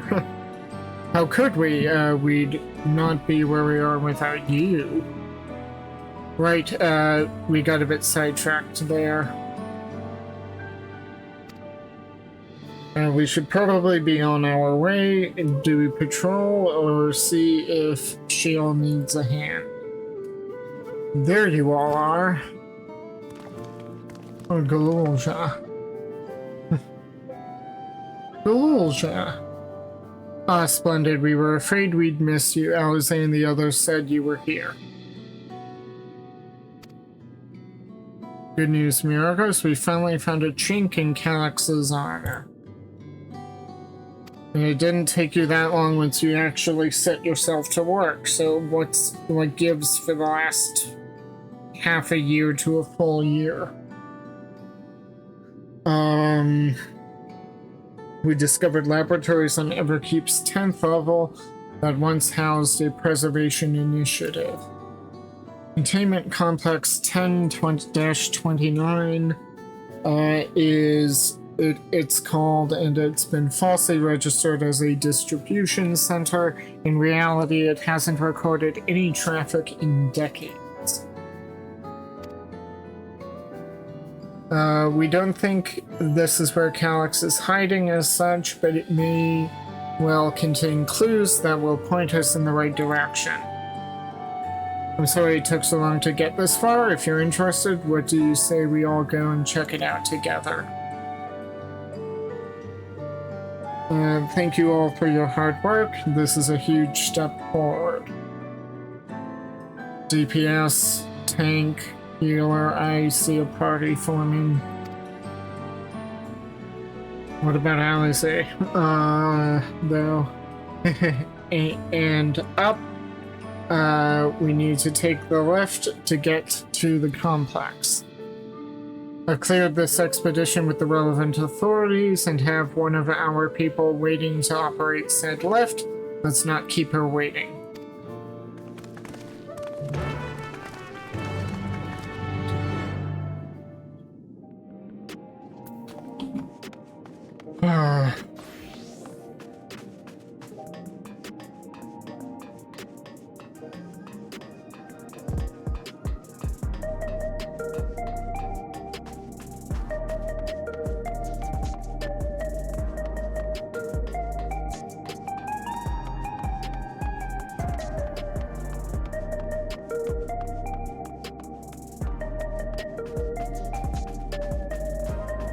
Ooh, different elevator.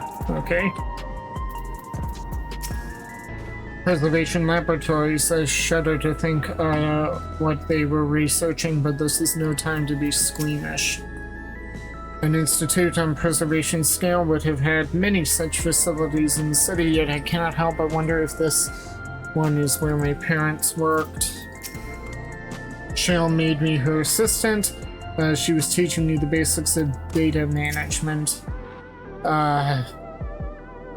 Okay, why is Golja here? Why? It sounds like Golja played a big part in this big breakthrough. I'll be sure to treat him to a fine feast once this is all over. I'll share the method we used to find the containment complex once we're inside. It wasn't actually all that different to the story of how we stumbled across the back room. Ready to head on up? Next stop, the 10th level.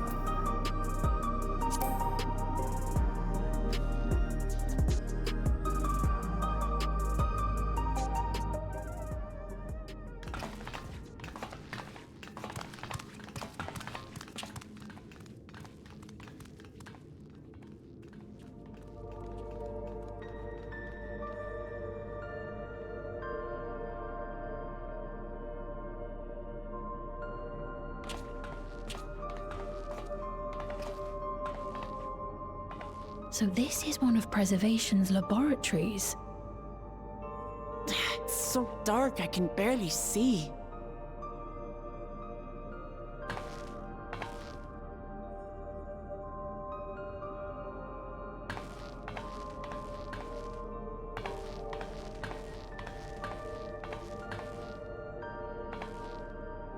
Just a moment. If I can reroute the power to the circuit.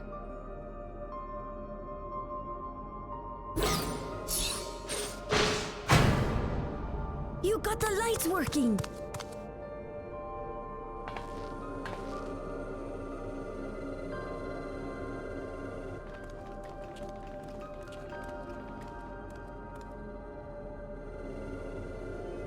Smell how stale the air is. This room hasn't been in use for many years. It was thanks to Kryl and Galulja that we managed to locate this place. You may remember that my earring contained the control code for the gate to the Golden City. As it was Preservation that constructed the portal, we reasoned that the code to operate it might include a signature of some sort, unique to their organization. So I took a closer look, and a line-by-line examination yielded a string of symbols identifying the code's author. We then began accessing the nodes for every door in Everkeep, seeking out control codes which contained those same symbols. After a grueling search, we finally discovered our prize behind door number 1860, the entrance to the facility in which we now stand. I'd probably still be at it if Galulja hadn't been around to assist me. I took breaks, but Shale never stopped working. Not even once.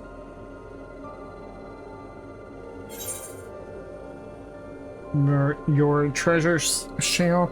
Sounds like you need one of Geralt's energy tonics. Okay, I did like that one.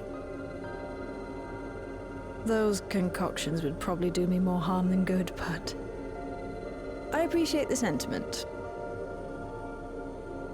In any case, this next part will require your helping hands. We need to spread out and search for something that may lead us to Calyx. We're more than happy to help, of course, but I wonder, won't he realize we've found this place?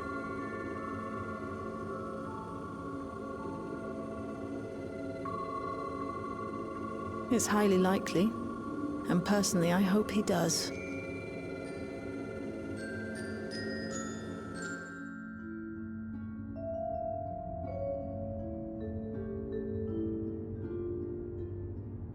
You all know that our main objective. We're here to pick up Calyx's trail, and I've learned of a certain device that should help us do just that. I'll explain as we proceed. But according to the information I was able to dredge up, the device in question should have been installed in the director's office. Let me guess, the door that's locked.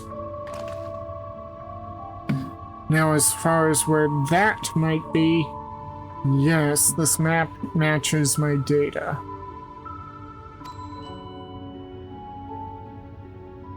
This room is... this room we're in is the researchers' commons, located in the western side of the complex. The director's office is to the northeast of here. So either here or here. Yep, there. So we should cut across this circular chamber in the middle, yes? Yes, we should, but the door is... Unfortunately for us, the interior door is locked. We'll need a security key with the appropriate clearance to open it. Judging by the mechanism, it'll probably be a card of some kind. Here to, you know, work some electro magic.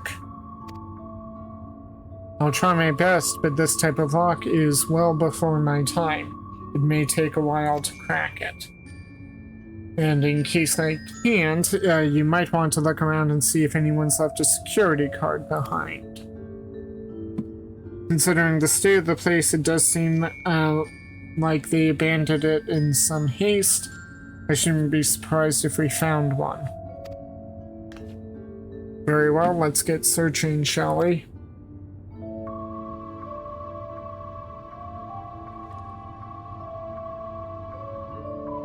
I expect we will have most folks looking in where the researchers kept their personal belongings.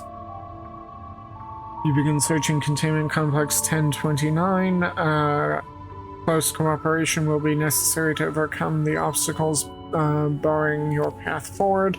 Helpful hints will appear in a different color. Pay close attention to the information provided by your comrades should you find yourself unable to proceed.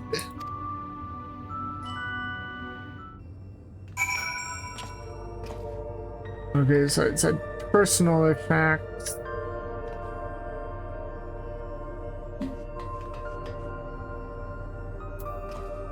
Well, it looks like a rubbish bin. No, look, so far the bin had nothing in it at all. This terminal screen displays what appears to be the index page of an employee manual.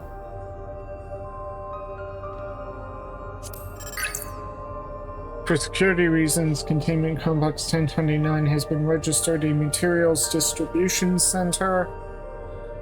Keep this in mind and conduct yourself accordingly, both inside and outside the facility. Each employee must perform their tasks within their designated workrooms, the researchers' commons, the proto lab, and the deutero lab. Entrance into another workroom without official clearance is strictly prohibited. Carry your security card at all times. Your clearance level dictates the areas to which you have access. Equip your regulators at all times. Due to the highly confidential nature of this research, of the research materials and other data managed within this complex, preservation retains the ownership of and the rights to modify the memories of all registered personnel. Access denied. Please log in with your personnel account to view. Complex Director Demetrius, Protocol Lab Chief Estefor, Deutero Lab Chief Redacted.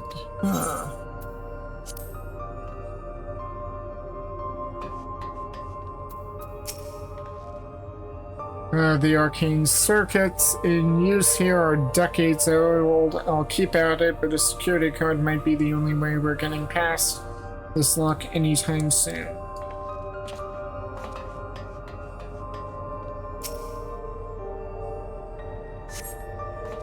A few indecipherable notes remain pinned to this notice board, but nothing that resembles a security card. Okay.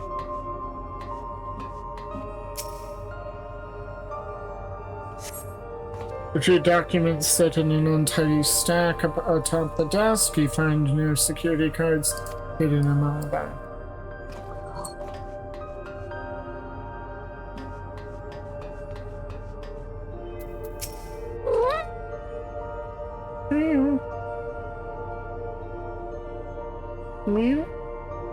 Perhaps the researchers kept their personal belongings at their workstations.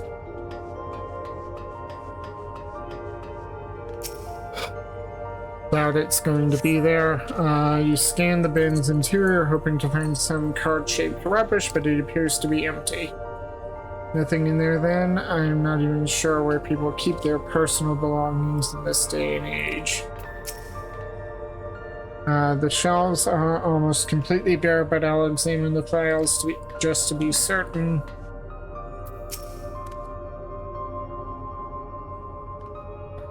Was this really a preservation laboratory? I thought there'd be something more, I don't know, special about it.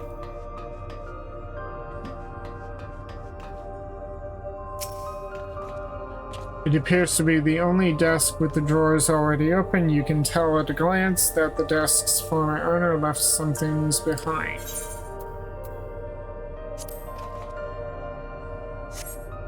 You discover a card-shaped object. The electric surface is marked with a bold level 1. Oh, that could be what we're looking for. Try it on the door to see if it opens. Yeah. Wow. Even this desk organizer, just a bunch of pens and a scissor. Pair of scissors, nothing else here.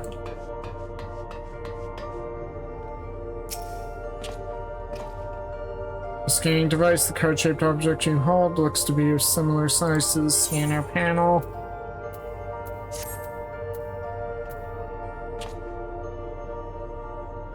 You hold up the card-shaped object in the scanner.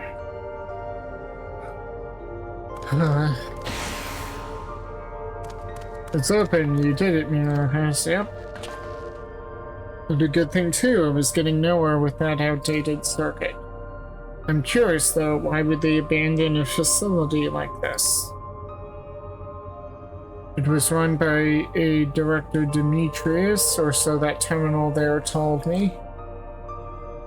Perhaps there are more answers to be had once we venture further inside.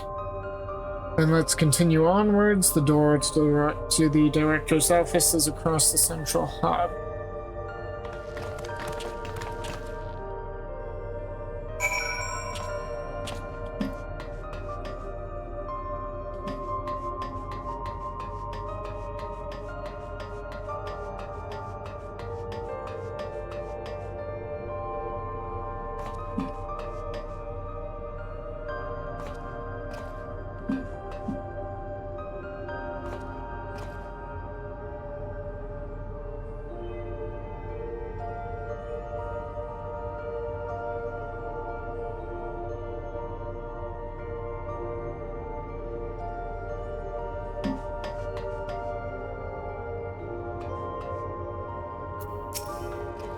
Looks like every room can be accessed from this hub. This must be the door to the director's office. Go on, try the card. Not a single soul here besides us. Going by the room labels on that map, we haven't entered any of the actual labs yet.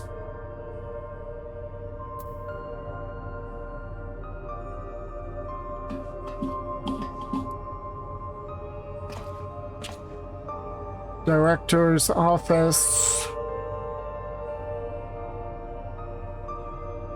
Rady.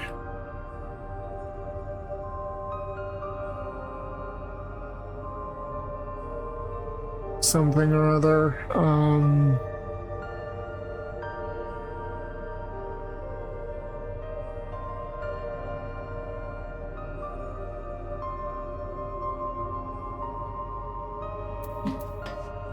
Not certain I can read what that other one is.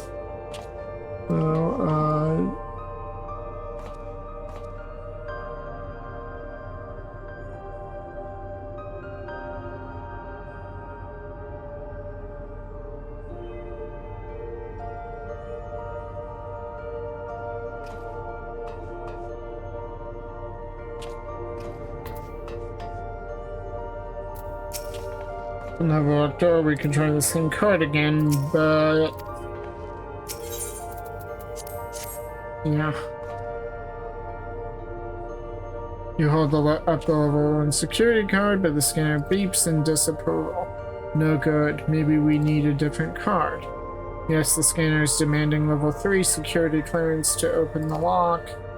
As much as the delay chafes me, we'll just have to comb through the nearby rooms and hope we stumble upon the card we need. Let's start our search in the Proto Lab. That door is already open, at least. We'll find a way through together, Shale, I'm sure of it.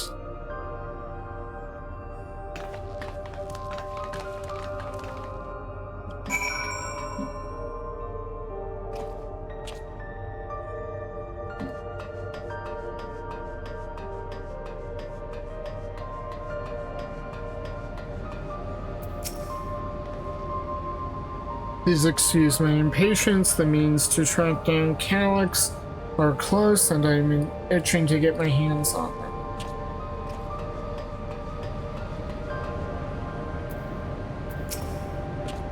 These notes seem to be about the research they did here. Let's take a look. Experiment 148, submitting interference.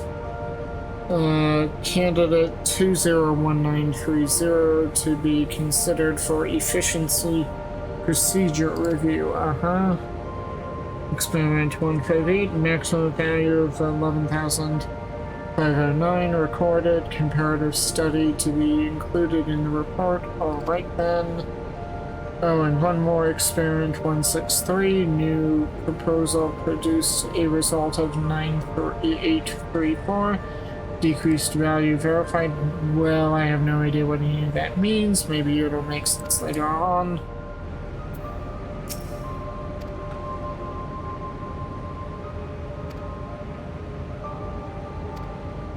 Yeah, I have a feeling those numbers are going to be some sort of combination code of some sort. I dug through this data tablet and found a journal. I'll read it to you. The results of experiment 158 show a marked improvement in ether extraction rates.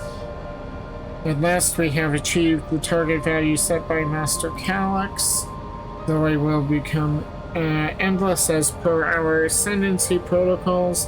I will preserve this historic number along with my remaining worldly effects. Preserve the number.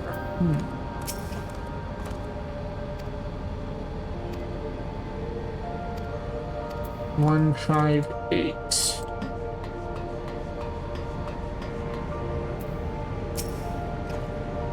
This machine feeds into a soul cell. I am reminded of my imprisonment by the Empire. Surely this device wasn't made to hold people.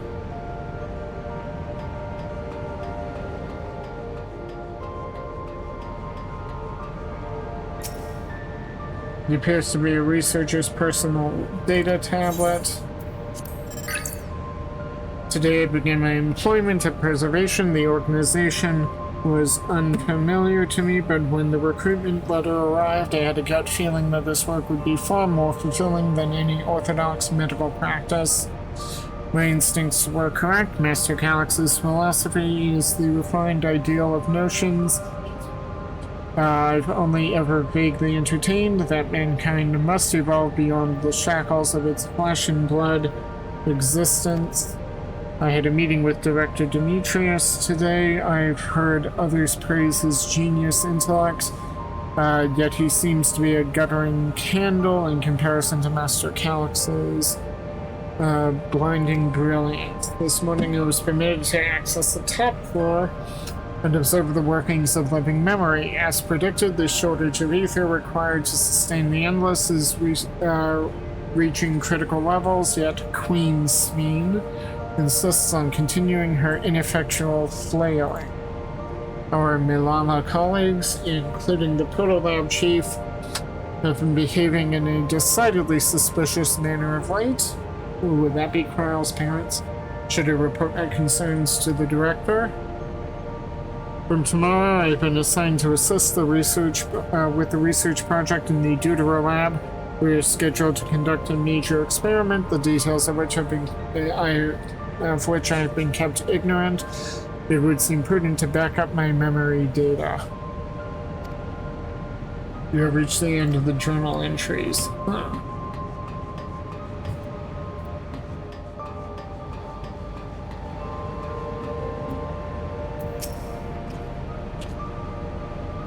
The way this room is set up, the canister inserted into that large object looks to be a soul cell.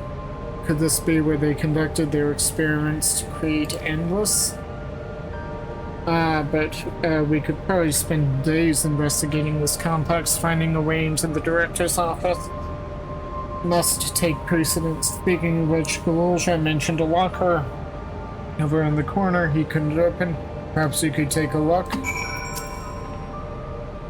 It all looks so complicated, I shall have to ask Shale to teach me how to use these machines.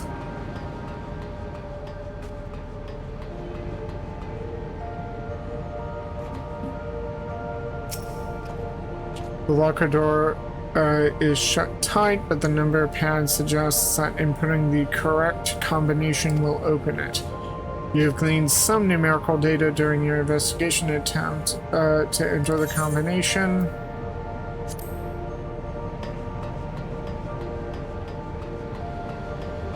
I think this is where the numbers come in. These notes seem to be about the research. 148, but 158. 11509. 11509.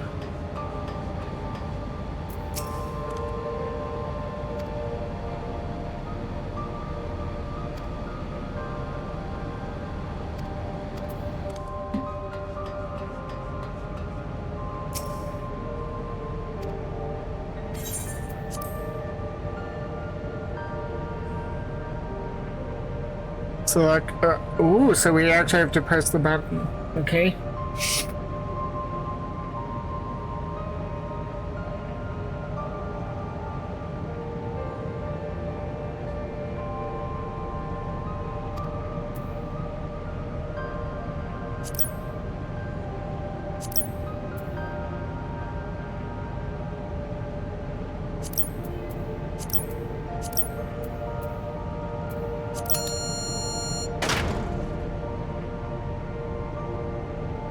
The locker pops open. Inside you discover a level 2 security card.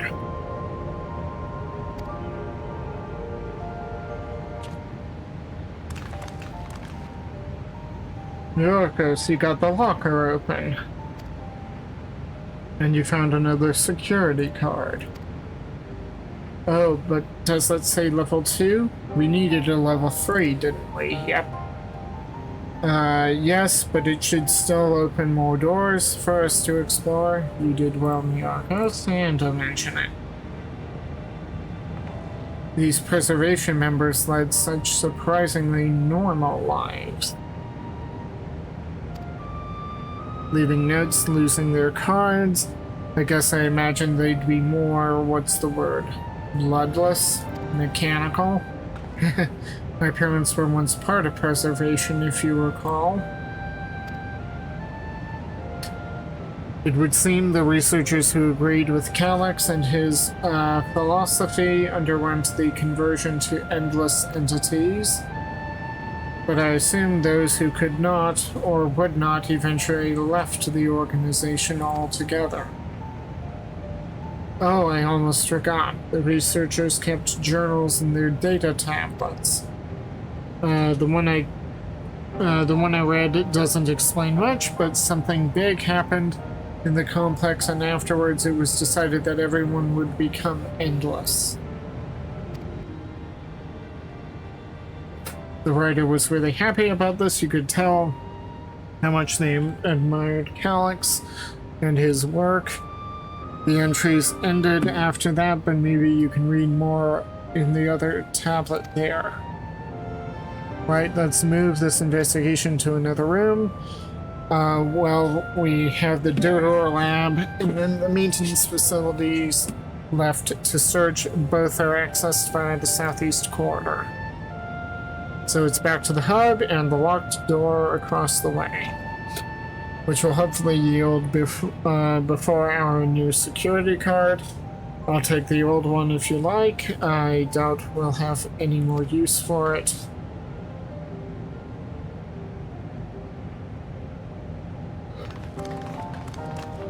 How much do you want to bet that these are the security cards for Kryle's parents?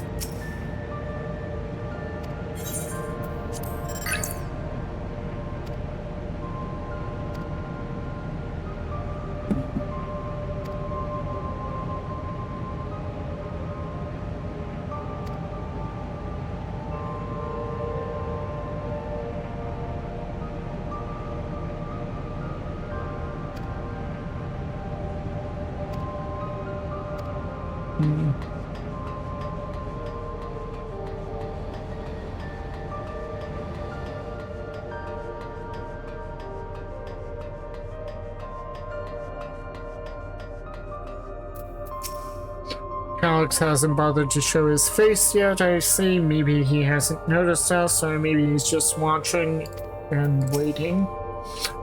What else do they have in this place? If I read that map right, it must be a lot smaller than the Uyat facility. The scanner awaits. Hold the security card up to the panel and it should unlock. It seems not everyone who joined Preservation became endless right away. There must have been research that required physical bodies. If there were others besides my parents who left Preservation, where might they be now?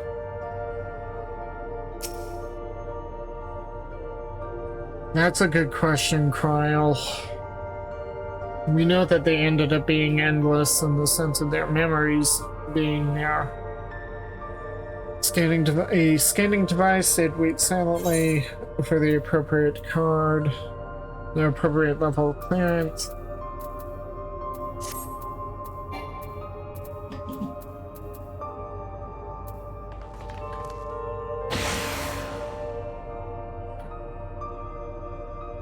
Yes, it opened.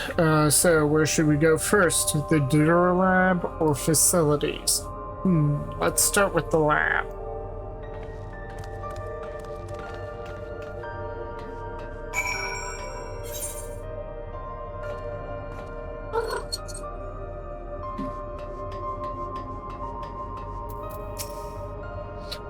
What is it, Gololja? Shouldn't the security card open this door as easily as the last one? How strange, this door is not lit up like the others. What does the sign say? Shale, there doesn't seem to be any power here. No, none at all. It's possible the energy supply for this room is on a separate conduit, which means there should be a contingency for opening the door.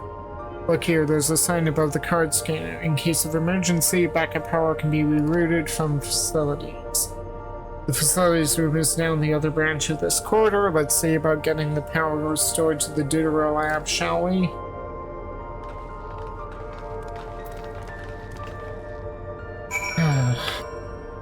I had a feeling we'd be going to facilities.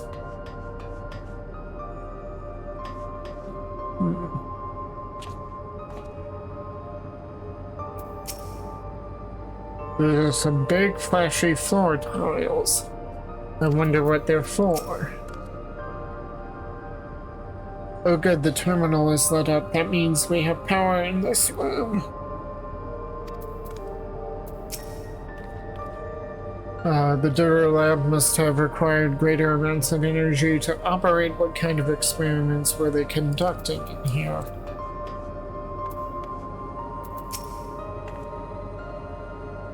So this room was for managing the power supply and utilities. I hope they kept security cards in here as well.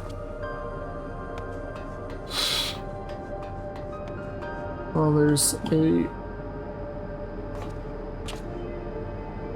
paper, looks like a calculator, maybe, I don't know. More office supplies.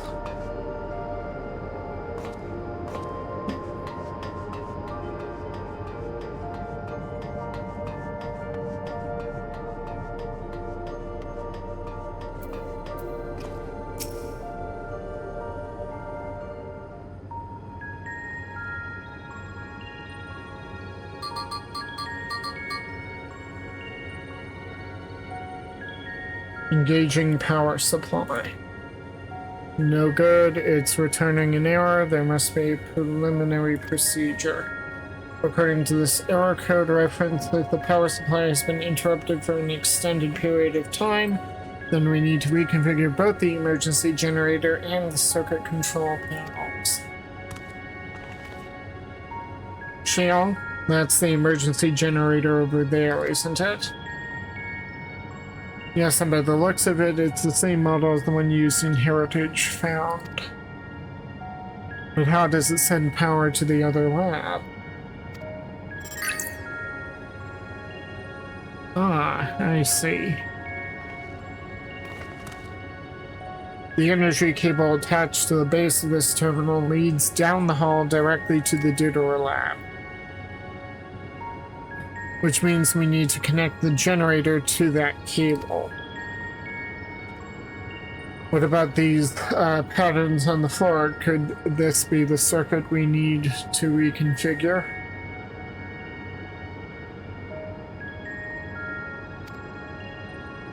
I believe you have the right of it. Using the control panels set to each of the tiles, we create an unbroken path for the power to follow. What it wouldn't give for an instruction manual.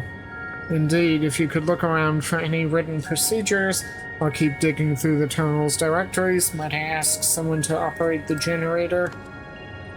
I can do it. I've used those types of machines before. Then would you be willing to try and reconfigure the circuit path, Myrokos? The rest of us can help by supplying Myrokos with whatever information might be found on the circuitry configuration.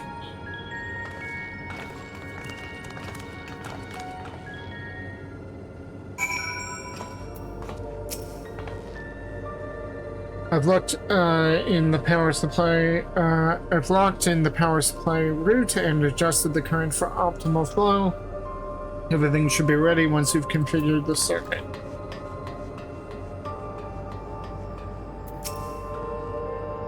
Myrokos, take a look at this diagram. Power, square, circle. Looks like a diamond, maybe. There's a note at the bottom about backup power. Configure the force circuit control panels to provide an uninterrupted path. So this is square, circle,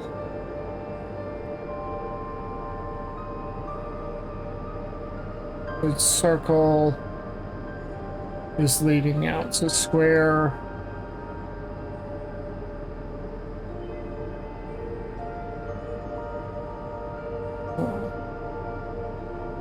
so circle needs to be there, or is it there?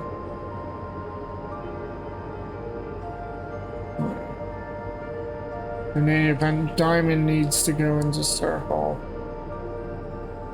The symbols must represent the room we're in. If that square in the top left is Shale's terminal, then the bottom right should be the generator that Golulja is working on. It's hard to make out the rest, assuming these are our 4 tile patterns. The bottom right is a square and the top right is half a circle. That's something to get you started at least.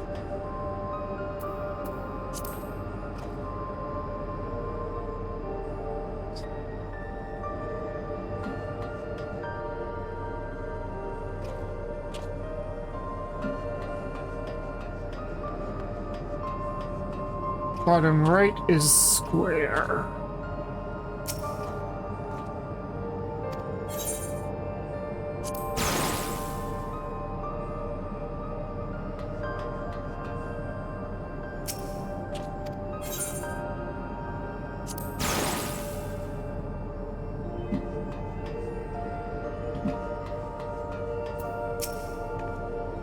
I was able to glimpse part of a warning sign behind the containers. From what I can make out, it said, "Caution, circuit will not function without duplicate patterns."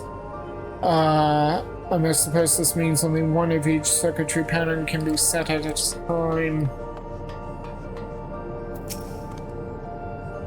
Generator doesn't seem to need any fancy settings as long as it's running and the circuit is fixed. We should have a power supply ready to go.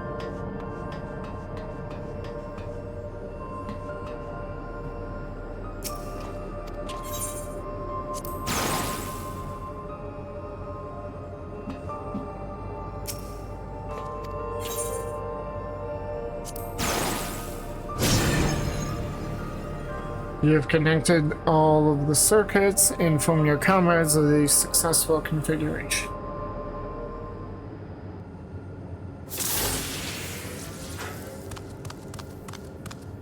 It worked. We did it, Myrokos. Or I did it, but yeah. The digital lab should now be fully powered. Well done, everyone. If I may, Shale, could we access a certain data log before moving on? I was checking the storage shelves and one of the labels caught my eye. Preservation, the early days is the title.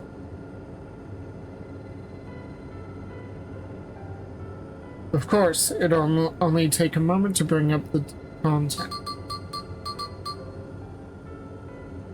It looks to be a text-based account. I'll read it out.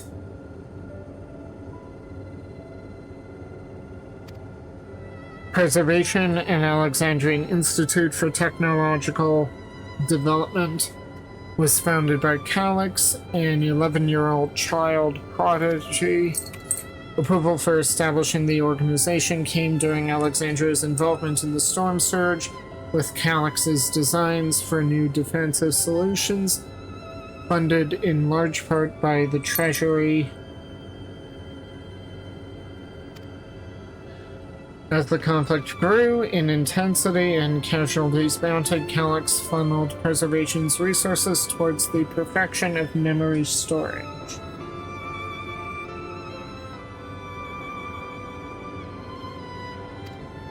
Research into this field continued even after the storm surge came to an end, with Calix eventually electing to preserve his own memories in a virtual domain. So this account is from before he embraced his endless existence hundreds of years ago. I met him only once before the storm surge began. I was attending my father, who was then the reigning king of Alexandria.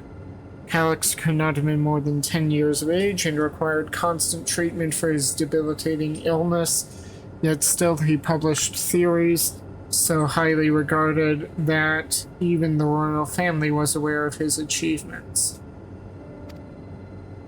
Life should not be lost to the injustice of death. Even now I can hear the single-minded will behind his words. So it was that when war came to our kingdom, my father was quick to commit his unwavering support to this somber youth and his proposals for preservation. Several years later, the ensuing violence brought the death of both my parents. Overwhelmed as I was by my sudden succession to the throne, I suspect they spared me the reports on endless research and other less urgent matters. So you had no way of knowing what kind of person Calix was changing into. Did he change? I wonder. Perhaps he has ever been the type to value ideals over compassion, and I failed to see it at the time. Or perhaps he did change but is still driven by those same deeply held beliefs that mortality is cruel and unjust, and his role is to deliver mankind from this fate.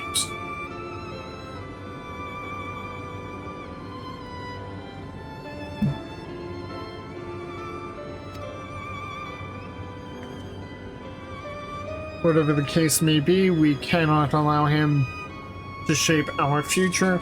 Let's press on, shall we?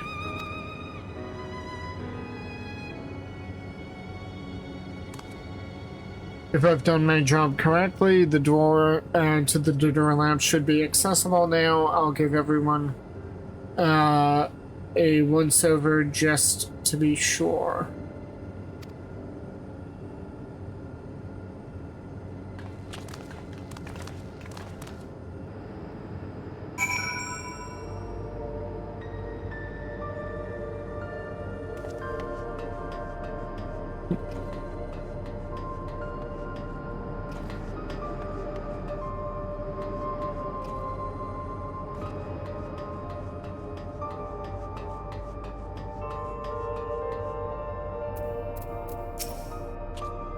Everything we read in this place sings Calix's praises. The people who worked here must have truly idolized him.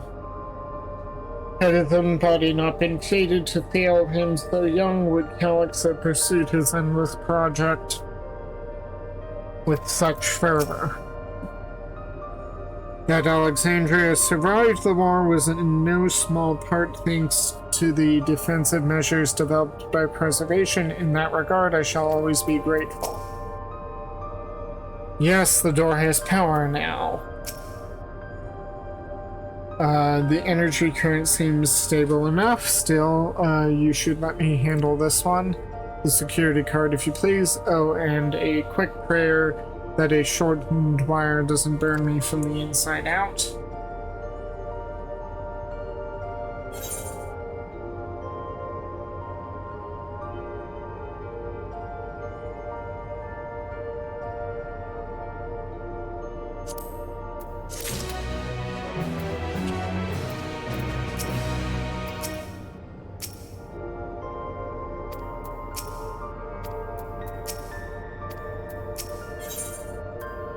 A calculated evolution. Shale is examining the cards now. Right, I'll get this door open.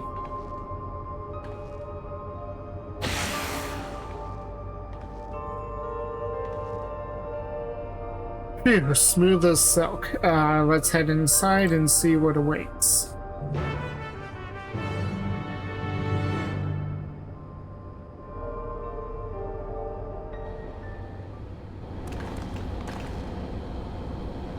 Gods above, isn't that?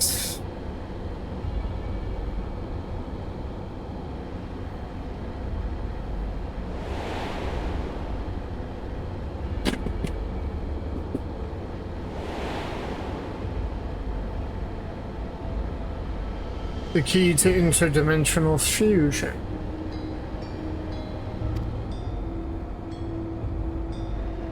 That looks to be a schematic on the monitor. So he rebuilt the chalice, but just needs the key. And they've used it to make another key, but isn't it missing the shard inside the one Myrokos has? Yep.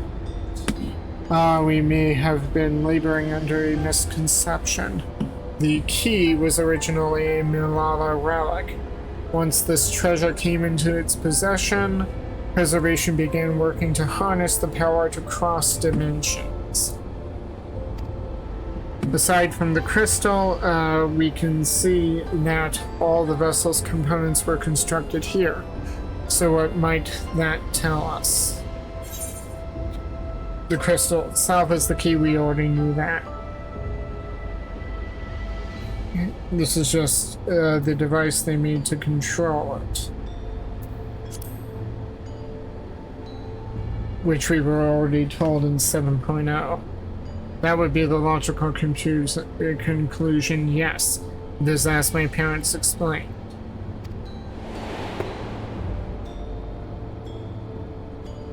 The key remains shrouded in mystery. Preservation augmented it with Electro, but never grasped the technology's underlying principles. To this day, not a single person understands the mechanics of interdimensional fusion, not who imbued the key with its power, not when they did so, nor why. Now it makes sense. Calyx can track the key because its vessel was made by preservation.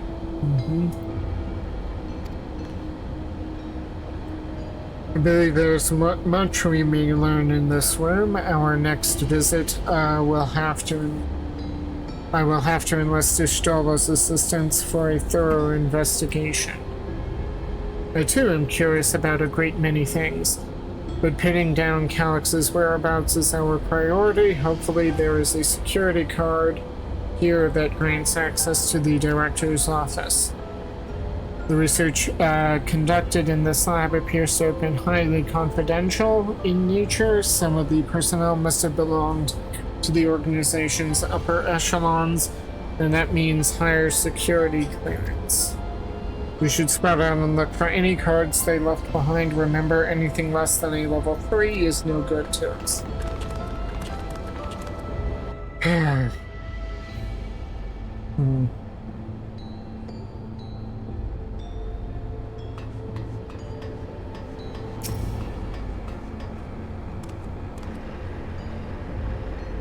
Why were they making so many vessels? Did the other ones not work?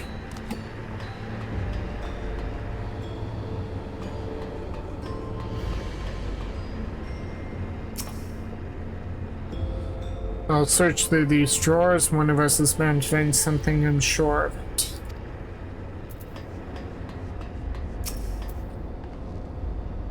Maybe someone left a card on a shelf somewhere. I'll keep holding out hope that I'll find some evidence of my parents here, despite knowing there is none.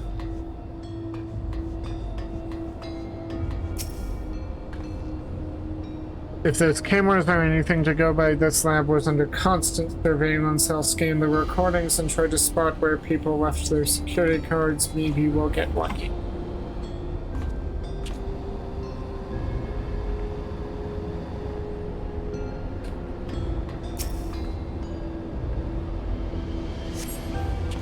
The sturdy-looking shelving unit holds a storage crate and sealed barrels. No sign of any security cards.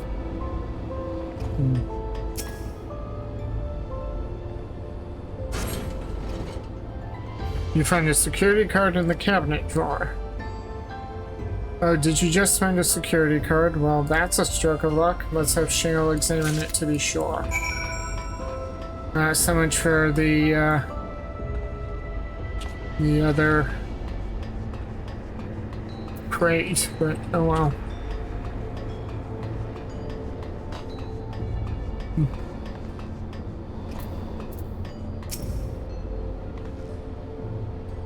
Well, if it isn't exactly what we needed. Nice work, Myrokos.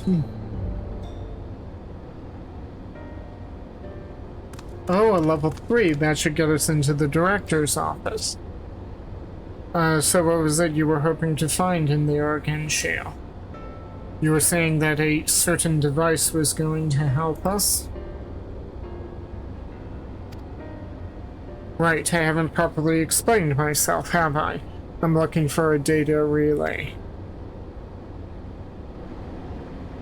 After we discovered this ostensibly abandoned complex, I performed a cursory investigation which detected a connection to an outside network. When I traced the data's routing, I confirmed traffic from a web of Everkeep's security cameras.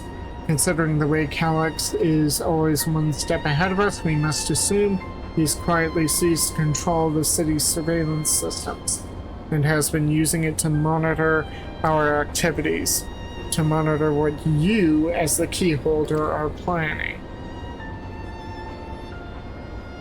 But since Calyx is the ultimate recipient of those transmissions, the flow of data is like a river that can we can follow back to him.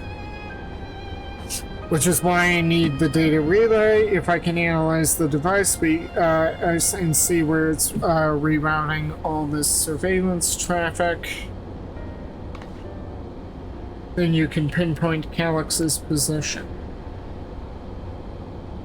That said, he has done nothing to impede our progress, which makes me think I might be on entirely the wrong track. Maybe the reason he isn't stopping us is because he keeps... Oh, please. Back in the old castle, Calyx said he was measuring Myrokos' strength. What can he possibly dream up that's stronger than him? Here we go. There's a security camera. Oh, speaking of cameras, there was another thing I meant to mention. I found evidence that someone deliberately disabled the surveillance feed in this room. The most recent recording was also crudely deleted. I was able to restore the data though, if you'd like to see it. I'll start the show then.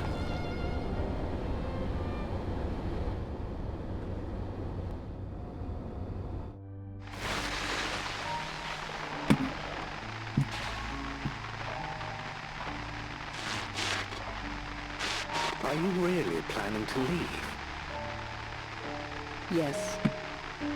The idea of eternal life. It's begun to frighten me. I struggle to renounce our conventional wisdom. Death is the means by which life prunes its branches, leaving the trunk to grow strong and tall. We die so that our species may flourish. What would become of mankind were we to halt that process?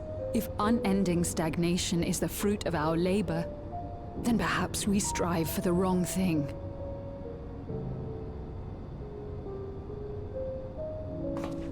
Your argument is a rejection of Master Calyx's vision. I suppose it is. Perhaps such dread would not plague me, were I capable of sharing his perspective on the subject. But I cannot. He and I are too different, in too many ways. I lack his extraordinary genius. I had no illness threatening to cut my life short, no singularity of will to cut away all distractions and focus solely upon research.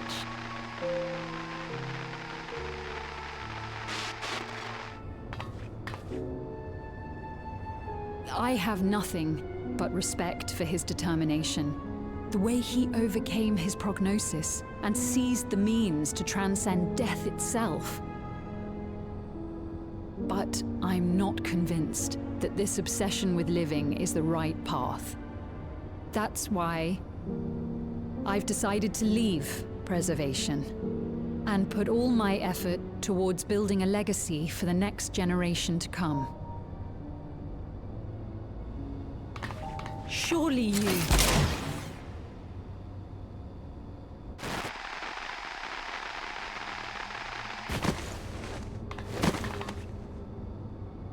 Protocol, you understand.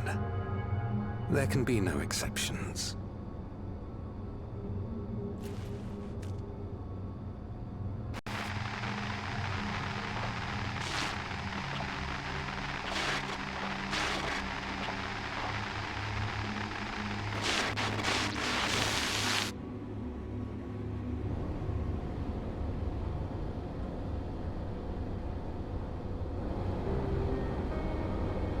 She only wanted to leave and he executed her.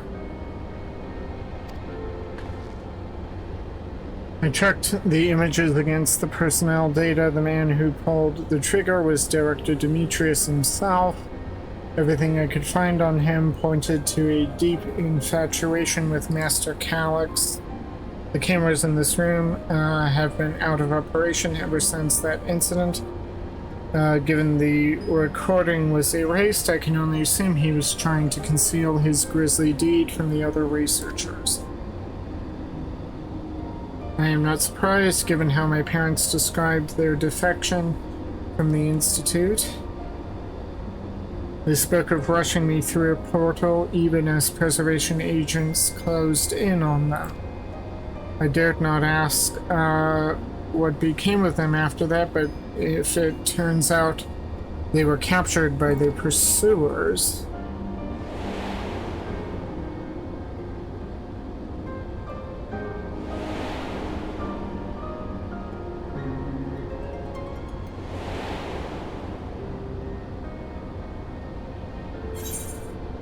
I'm sure they managed to escape. They did not regret their actions.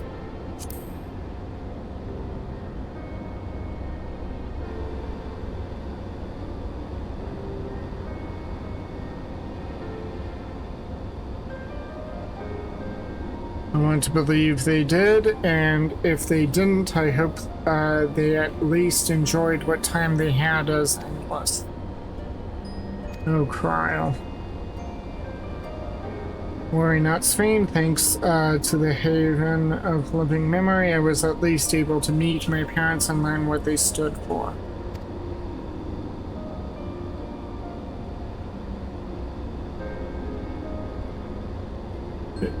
It is enough for me to carry on. Even now, we don't know how the conflict unfolded between your parents and Preservation. But what we do know is that your mother and father cleverly expunged every last trace of their movements. They made sure no one could cross into the source or threaten their child's safety. Right, let's press on, shall we? This tale behind the key deserves a fitting conclusion. To the director's office.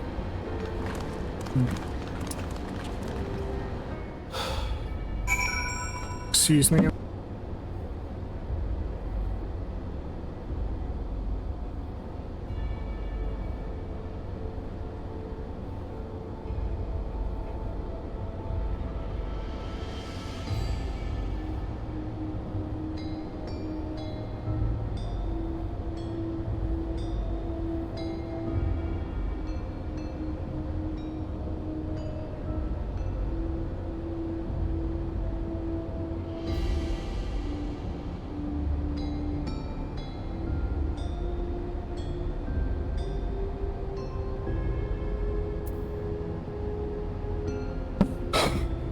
Okay, and I'm gonna have to stop MSQ here for the time being.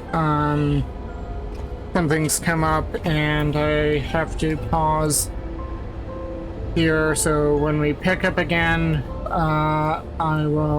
we will see what's in the director's office. Until then, see you anon, friends.